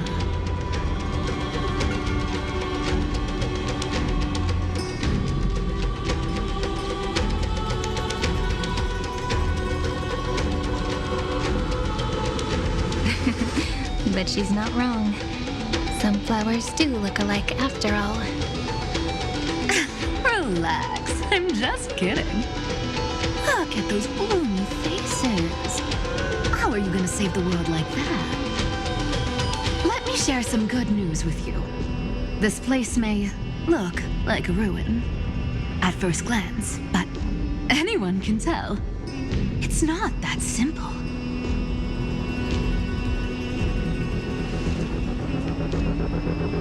Look, I dug 3,000 feet down and finally struck gold. A golden feather. Look familiar. It's from that little deliverer boy. If it's showing up here, it means only one thing. This ruin is the seal he built from the shattered remains of 30 million lifetimes. There is no need to question your heart. No need to crave victory. If I am born to be a vessel of sin, then I shall roar at evil and trailblaze a dawn for future generations to come. I see.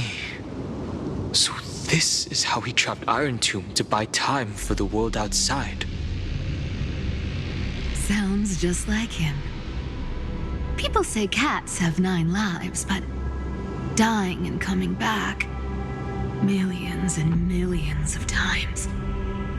No one walks away from that in one piece. He's probably the only one who could have endured that.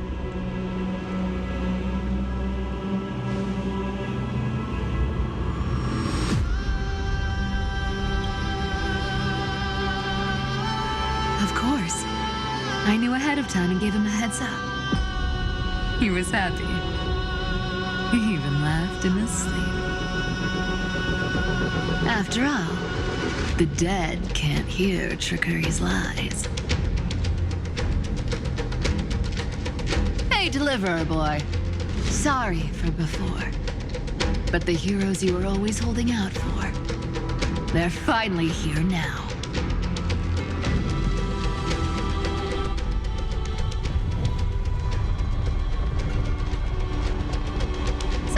A bit longer. Sorry to keep you waiting all this time.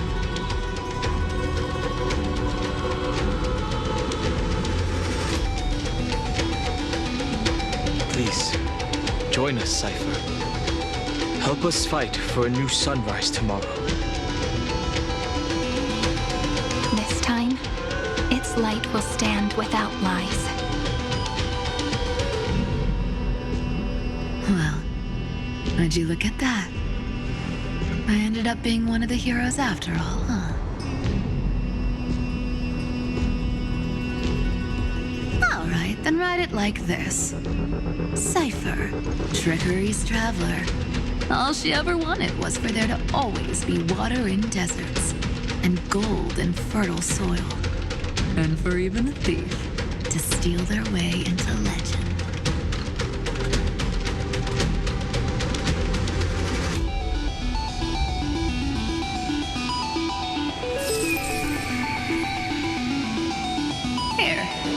Coin of whimsy. When it's time to make a quick getaway, just toss it high into the sky.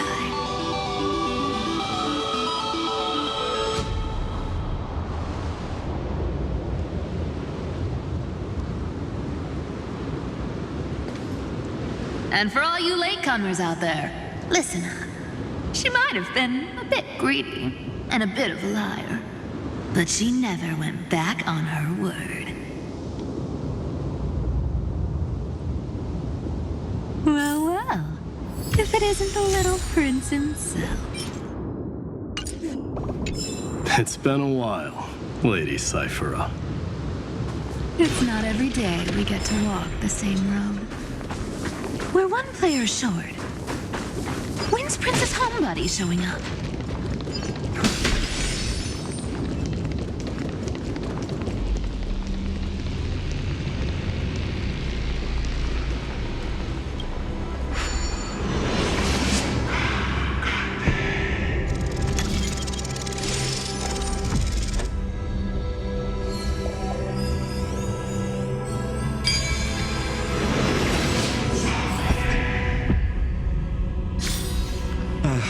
reminds me of when I was studying at the Grove.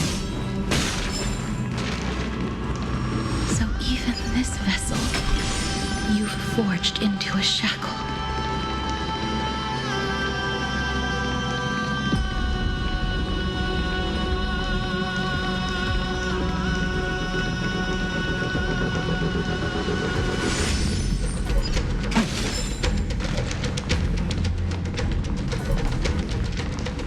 I'm glad to see you again, Miss Castress. Looking back, I had only one act of salvation to my name, and only one life I ever saved.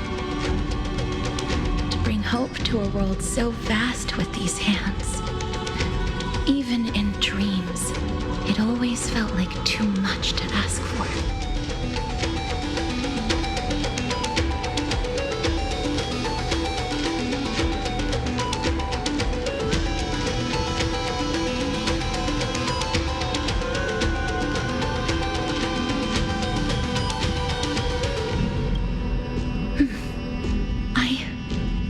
Won't forget. Flame Reaver? Why is he here? This is the first Castellana, and Lord Finan's deepest wound. He remembered everything he bore through the fires of his fury, but when the embers faded, all that remained was cold regret. I've restrained countless vessels like this across endless cycles. But this one, the pain he carried runs deeper than any I've known. Maybe he's been waiting here. Just for us. Waiting for his former enemies to stand before him again. What answer does he hope for from us? Well, obviously. Even if I had to go through hundreds of billions of cycles again, I would still entrust my weakness to you. So, let go of your regret, comrade. Its purpose is served. You don't need it anymore. Hey, I'm not that accommodating, you know. You've never once pulled your punches. Ever heard of going easy on a lady?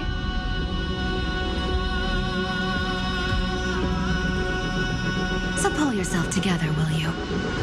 If you freeze up during the final battle, the whole cosmos is gonna have a good laugh.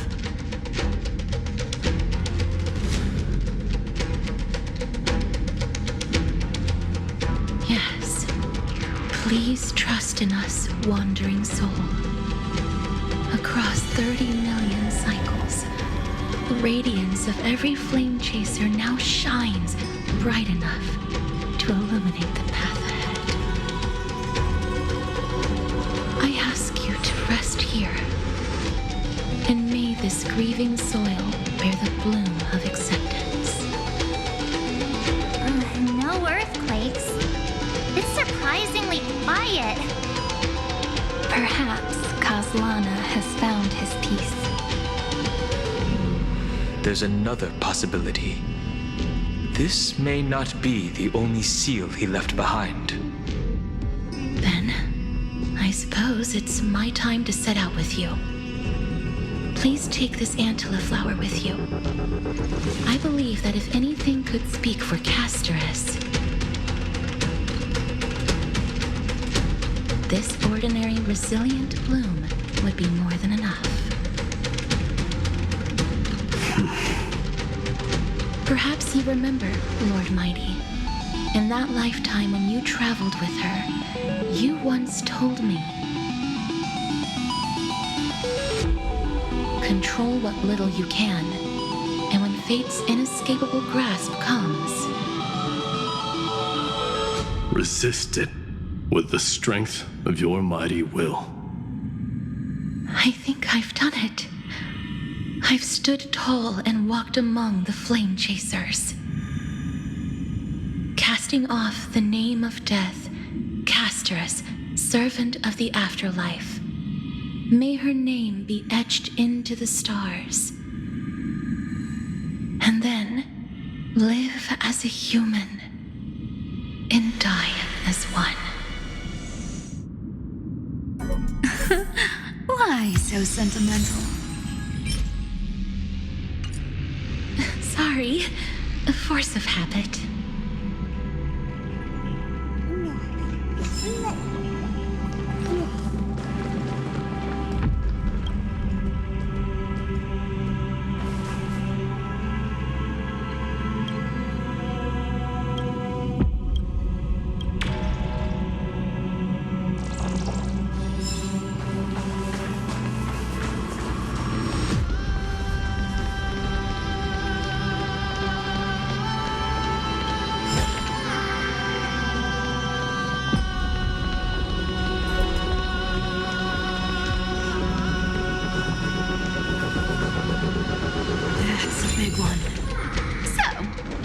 For a show.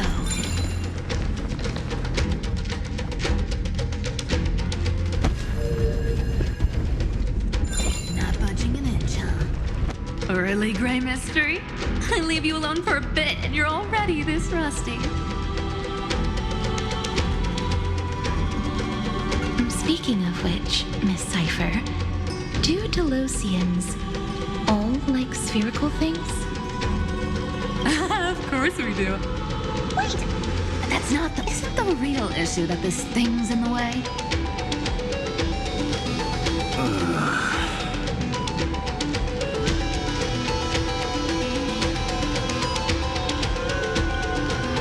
Oh, right!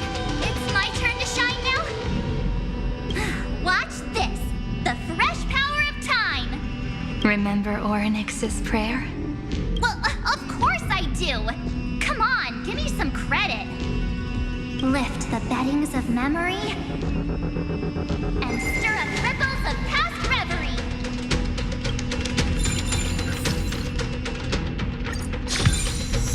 See? Way better than that one, right? You'd be even more impressive if you could recite the prayer correctly. But beddings of memory does catch your attention. At least it still rhymes.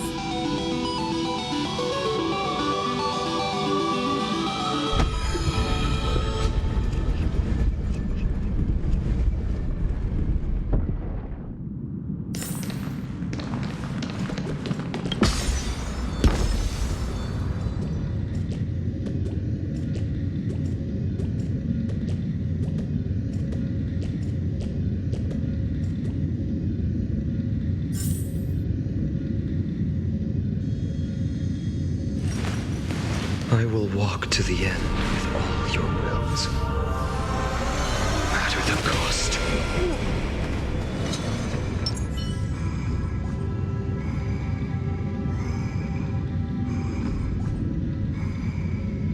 There's a whole garden down here?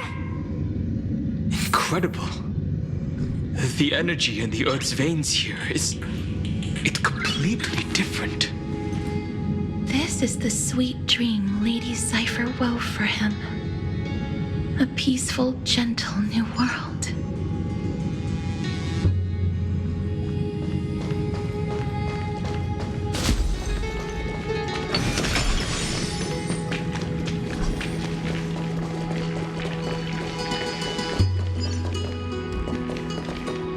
Look!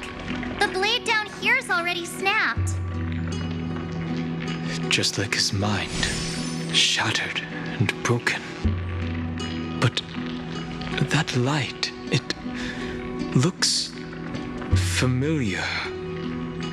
Yes, it's the world-cleansing blood. Still shimmering. After all this time. This roundabout way of doing things is definitely him. Golden light, tracing the way home. Shame our destination's the exact opposite of the one in your poem.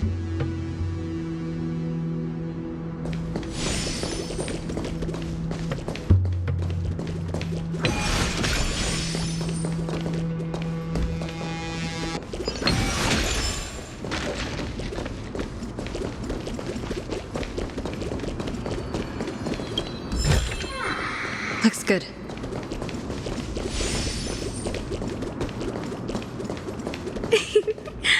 All the pink lights have finally come together.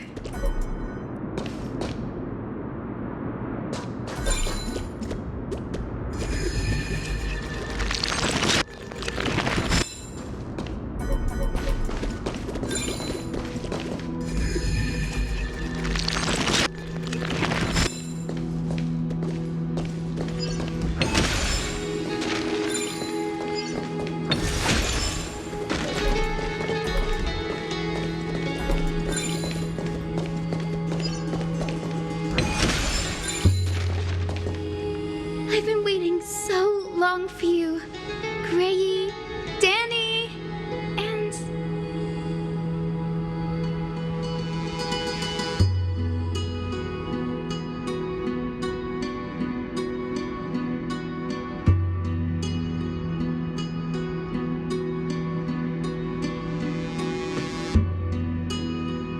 So that makes 3 adorable pink-haired girls.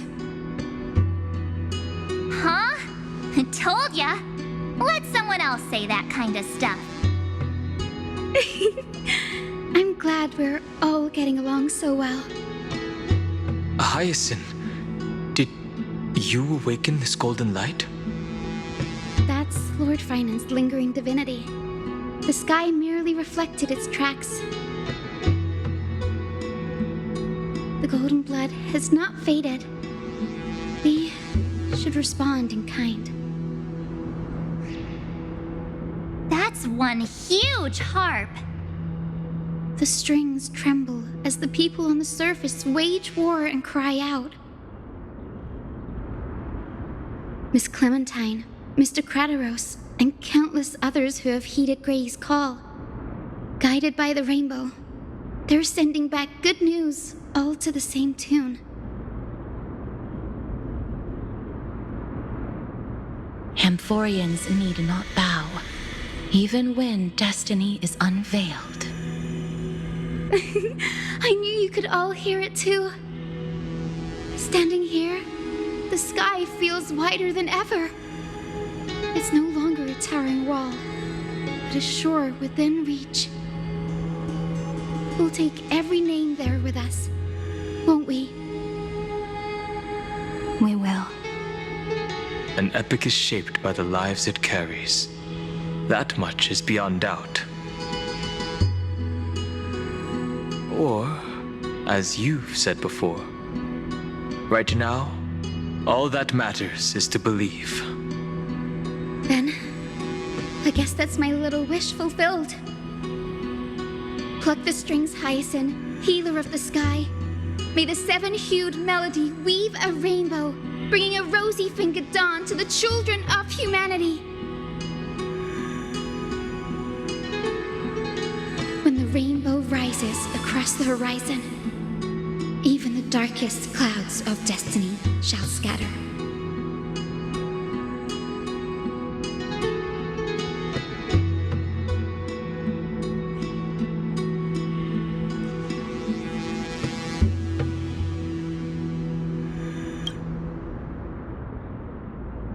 The melody, it's changed.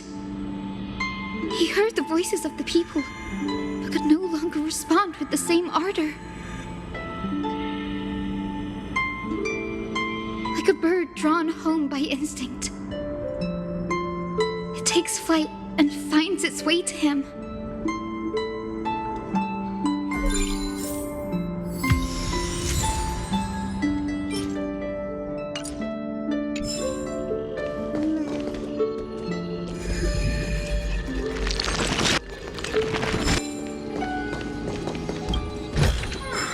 Looks good.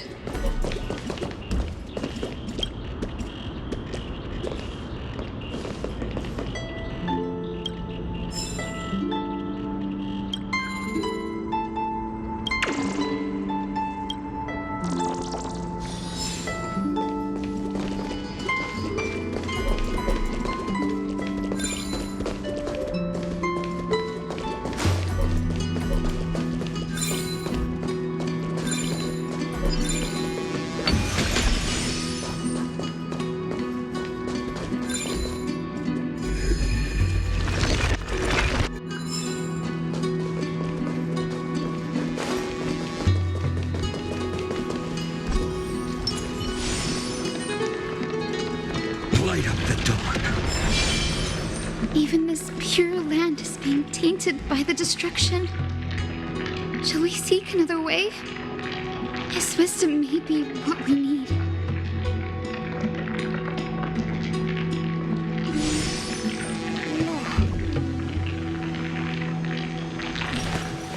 I will walk to the...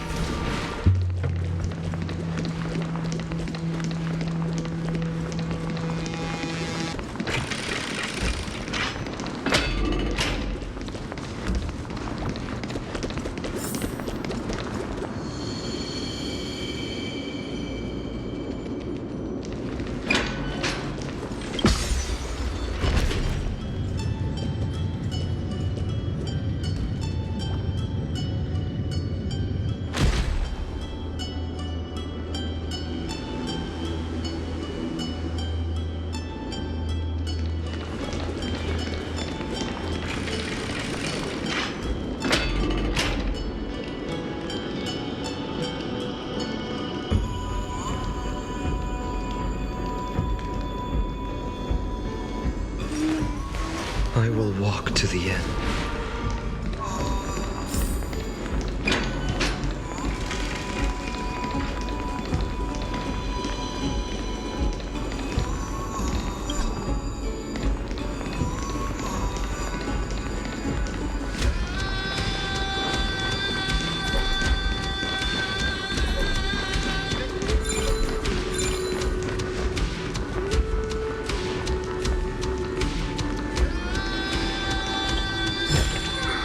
I've appraised it all. No thanks.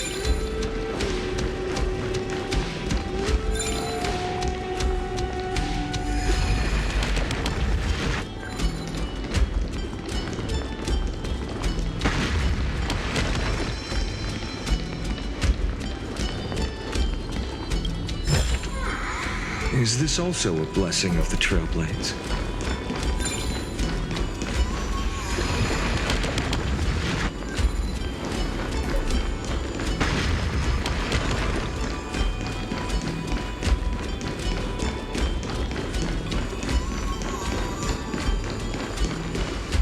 You're here.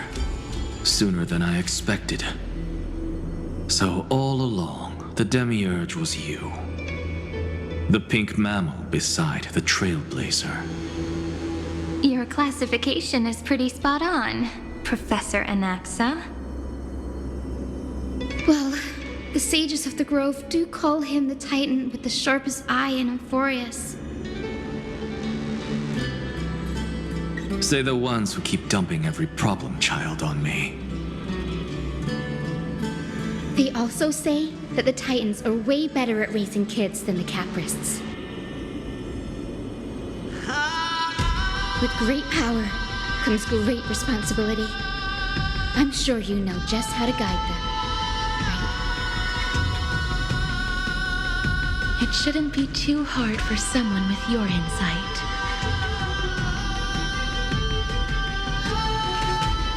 Exactly. All right, gather yourselves. It's time for a pop quiz. Whoa, this is way more hardcore than the happy-go-lucky stuff at Paperfold University. The final battle is upon us, and the reinforcements still can't get through.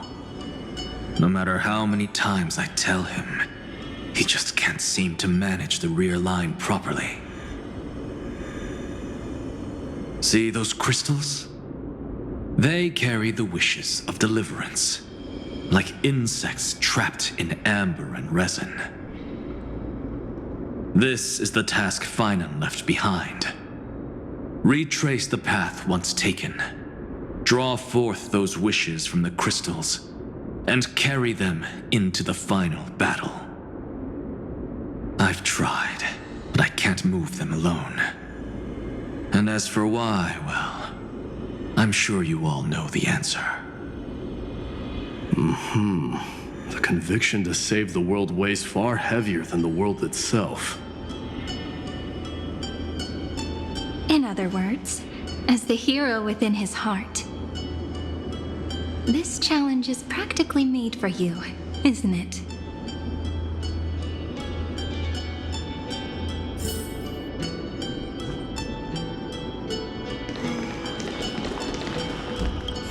If you're ready, begin the ritual.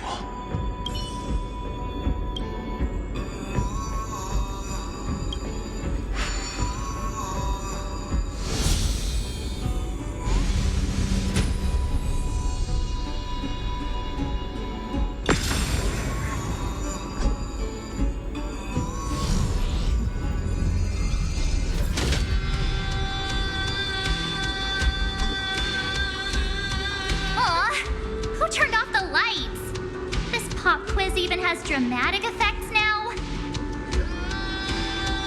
Endless darkness. That is where wishes begin. But with just a glimmer of light, we can illuminate this lonely world.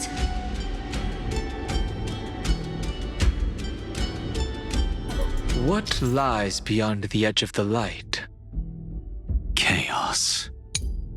To bear the name Kaslana, one must first plunge into chaos to seek a path for the primordial light.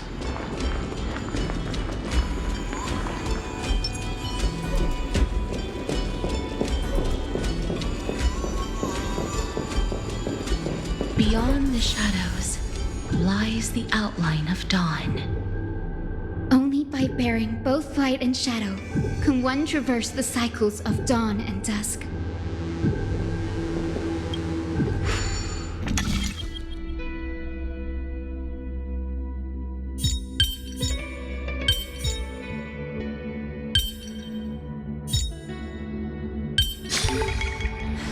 So that's how it works.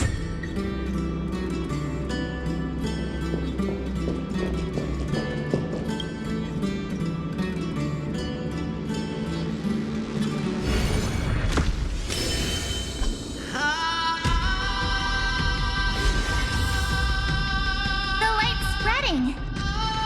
These creatures, they're everywhere. Someone, anyone, where are you? His very first wish was simply to become his village's little hero. He'll never forget what set him on this path. That's the ray of hope. Just like the wishes he gathered, it's grown ever more insatiable. Why? Why is this happening?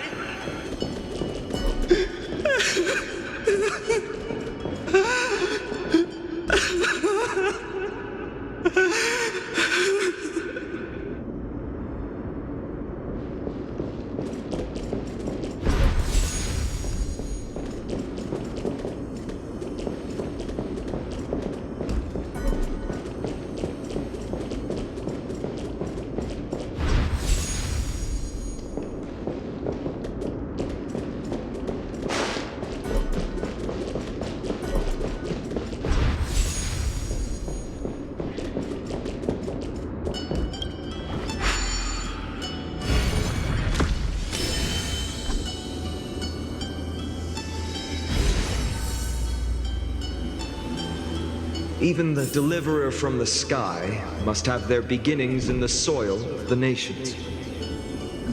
Only one who treats the world as their teacher can bear its eventual destiny.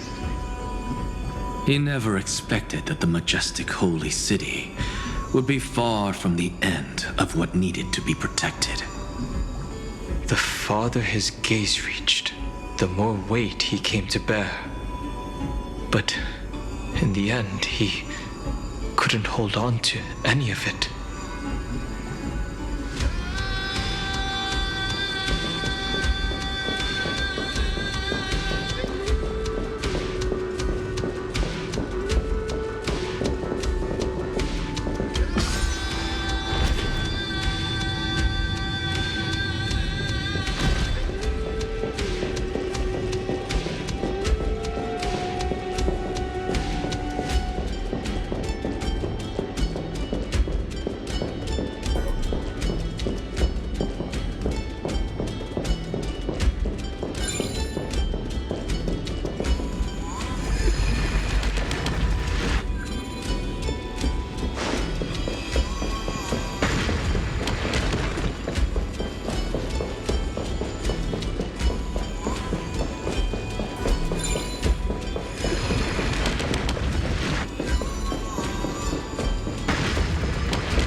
This crystal is quiet.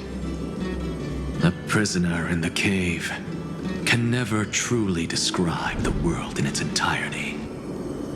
Yet even so, he would still choose to bear it.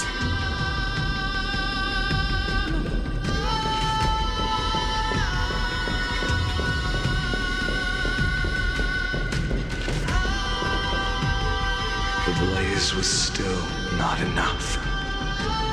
It had to be fed. Only by feeding the flames can we melt that hopeless future. The echo in his heart still lingers. Deliverer, take the wish of world-bearing with you first. We only have half of the mark. Where's the other half? Take this. I'll bring you to the next test. That massive tome you're holding must have room for one more scholar, I presume. Of course. It can hold the whole world. Then give me a lift, would you? I'd rather save my energy and use the time to think. Even gods shouldn't skip exercise, you know? Miss Hyacinth is right. Then, with the Trailblaze as witness, the stars shall remember how Anaxagoras refuted the gods. No need for that. Anaxa, scholar of reason. Keeping it simple makes it easier for future minds to question. Go. The closing act is still far ahead. What is this? A conference? Welcome! Take a seat anywhere you like.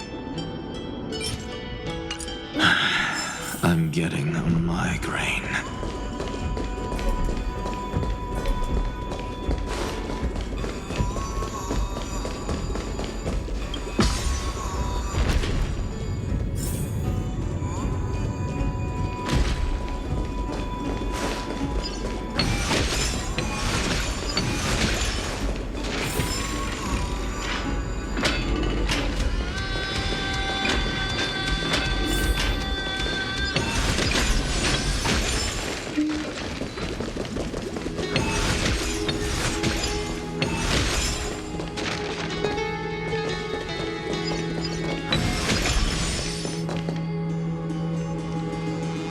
Seems like we've been shut out.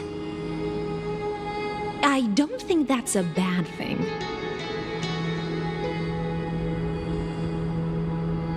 Greyfry! You finally made it! No laws, no opposition. Just a dying beast and the flame-chased spirit of shared hatred. Ugh, boring. Whoa! This place is really out of the way. Imperator, should we tell them? It's your call. Allow me to share our findings. This paradise, along with the destruction, seems to be instinctively rejecting both the Imperator and me. Perhaps it is because the era in which Finan was the most active lies far removed from the days of the first flame chase journey. Even in the cycles where he remained sane, his ties with us never went beyond cooperation. Even trapped in a cage, he hasn't let down his guard. That is a good sign. That man's heart may seem hollow, but his hatred is clear. Naturally, it holds no place for a monarch who stands above the world, nor her blade. Wait, so you two can't come with us? You want us to join you as memories? Indeed. This way, the stars shall remember a great sovereign and her faithful retainer. Seridra, monarch of law, and High Sealins, knight of the ocean. Is that book truly the only way for us to leave our names in history? I believe, as I've written, is but one medium. The remembrance has countless ways of capturing time. Understood. Then, allow me to decline. I'll see you on the battlefield. I would rather be forgotten than be defined. If your words hold true, then we have our own ways to meet again in the world to come. In that case, I will choose the same. Let the waves that surge within your heart cleanse the sins of the black tide, Greyfry. The storm sea awaits your song of triumph. You two are still as resolute as ever. In that case, we must double our efforts. A promise to the Imperator is not one we take lightly.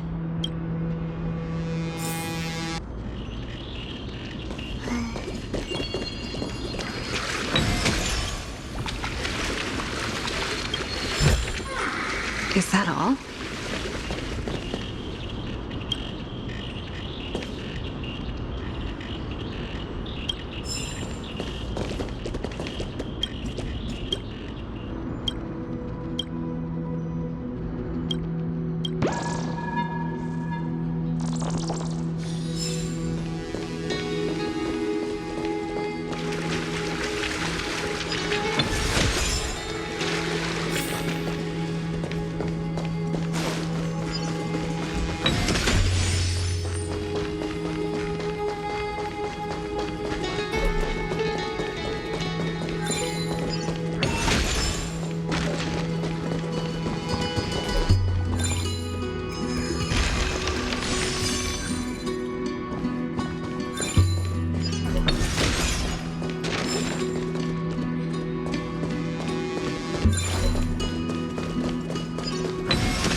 Looks like that cured it, huh? To think, such a tiny pathogen could spawn a calamity that engulfs the entire universe. No wonder. Look at what's in its belly. Demigods packed in like sardines in a can.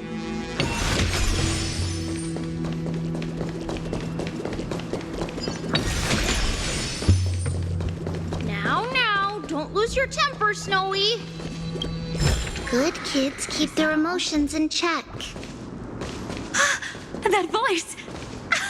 It's the Trailblaze sisters!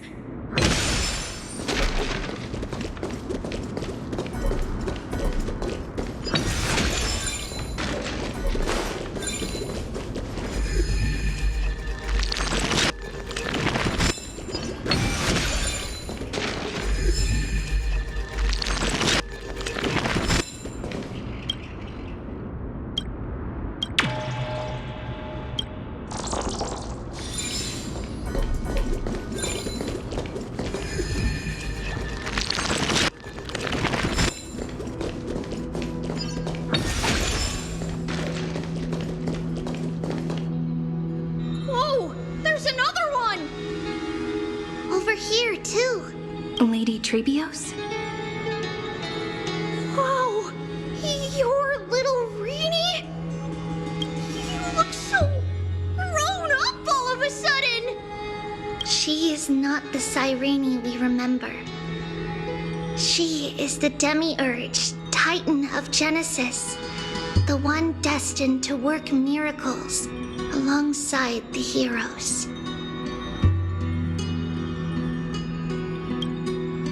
Yeah, and we are ready. But Trian and I can't leave just yet. You see, weird stuff keeps popping up everywhere. These scattered scrolls are full of terrifying things, and they're all over the room. They're so scary and so sad. Good thing Trian's wings are amazing, or we would have been swallowed up. We need to stay here and do our best to clean them up. Scrolls filled with horrifying content. Friend, shall we take a look? There is no black tide here, but it is a battlefield, all the same. These scattered scrolls are full of terrifying things, and they're all over the room. We need to stay here and do our best to clean them up.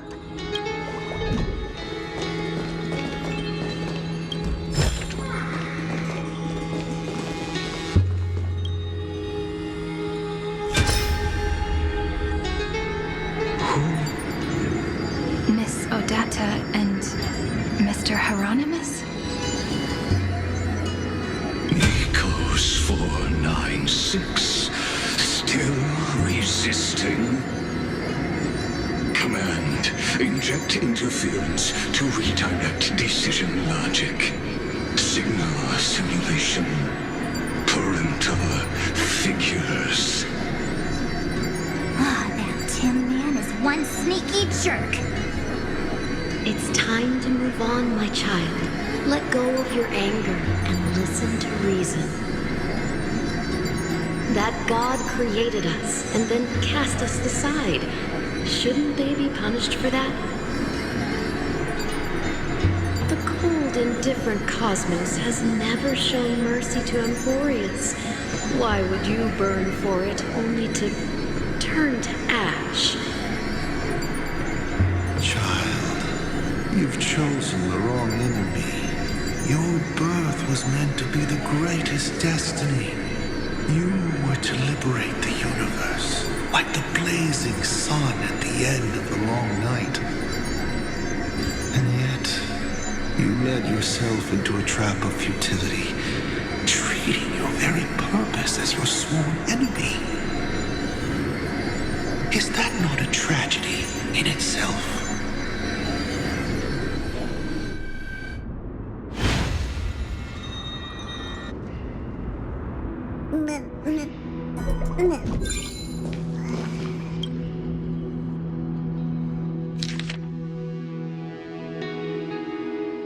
Snowy's been fighting this whole time. He doesn't want to be consumed by Iron Tomb and turned into an agent of destruction. But the strength behind his resistance comes from the same hatred. To be a flame is to burn. It is simply in Vinan's nature. But it was remembrance that drove him to shine with golden light, piercing the unfathomable darkness.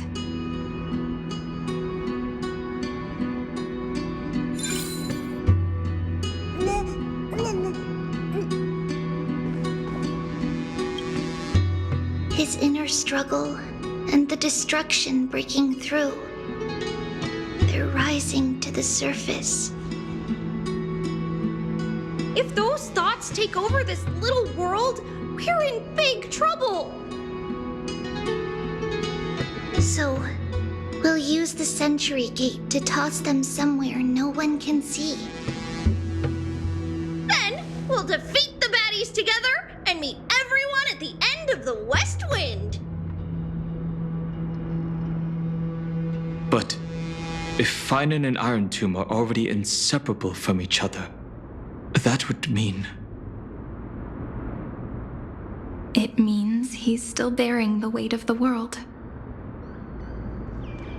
So that everyone can reach the end as a deliverer. So, you guys keep going forward and down to where Snowy is.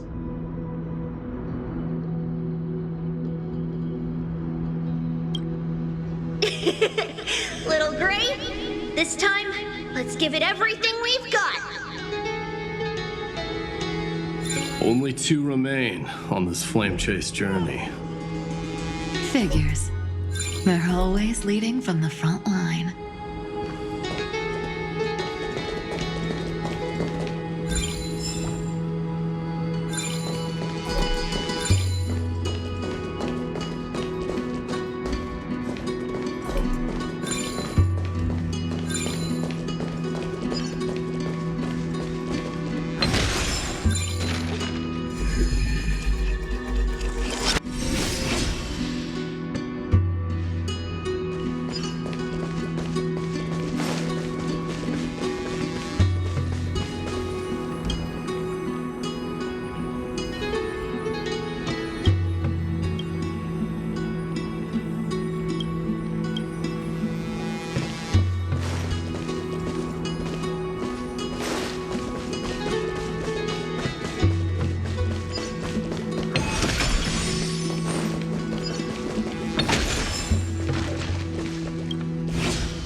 Is that all?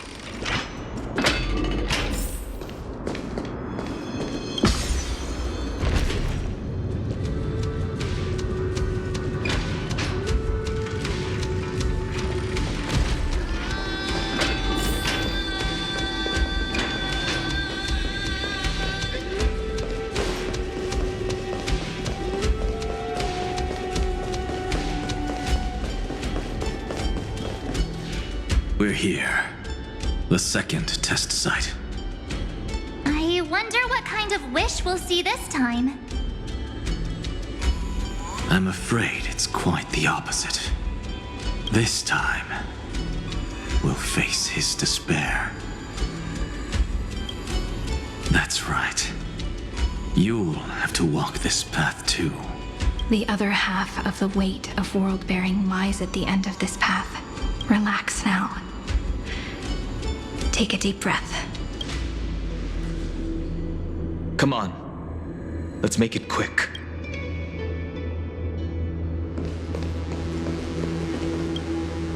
If you're ready, begin the ritual and retrace the steps he once took.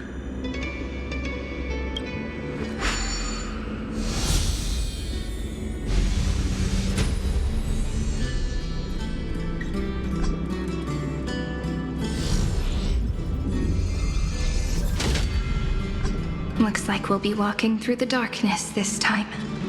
Exactly. It's no longer about mending broken wishes, but shattering the frozen despair.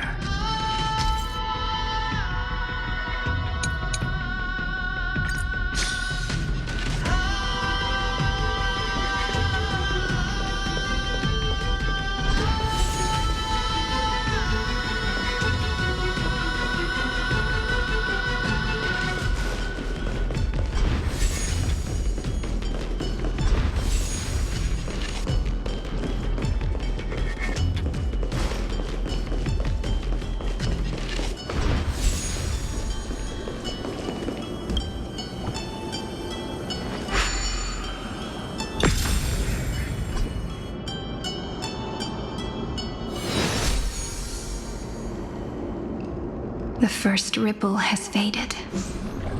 And so begins a long and arduous journey.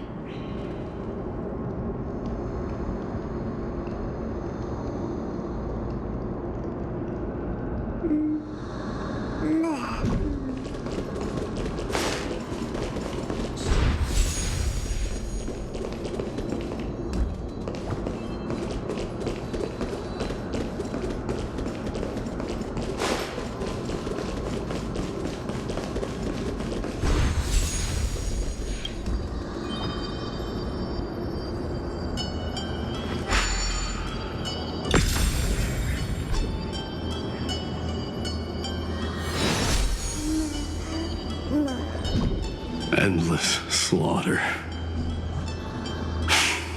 All for nothing. That's more than anyone should be made to suffer.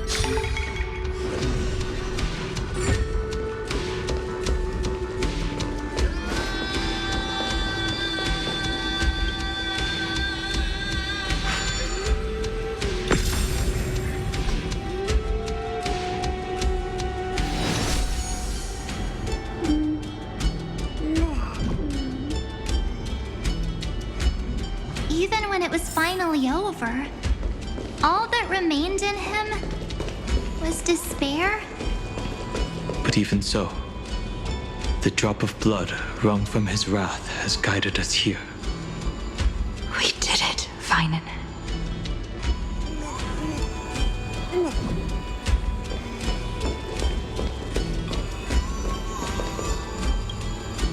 The other half of world-bearing. As promised. Take it now.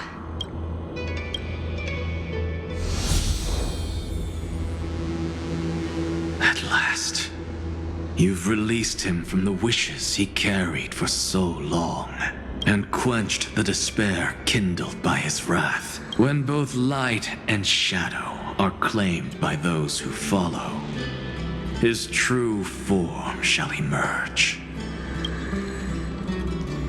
The blank statue is finally free.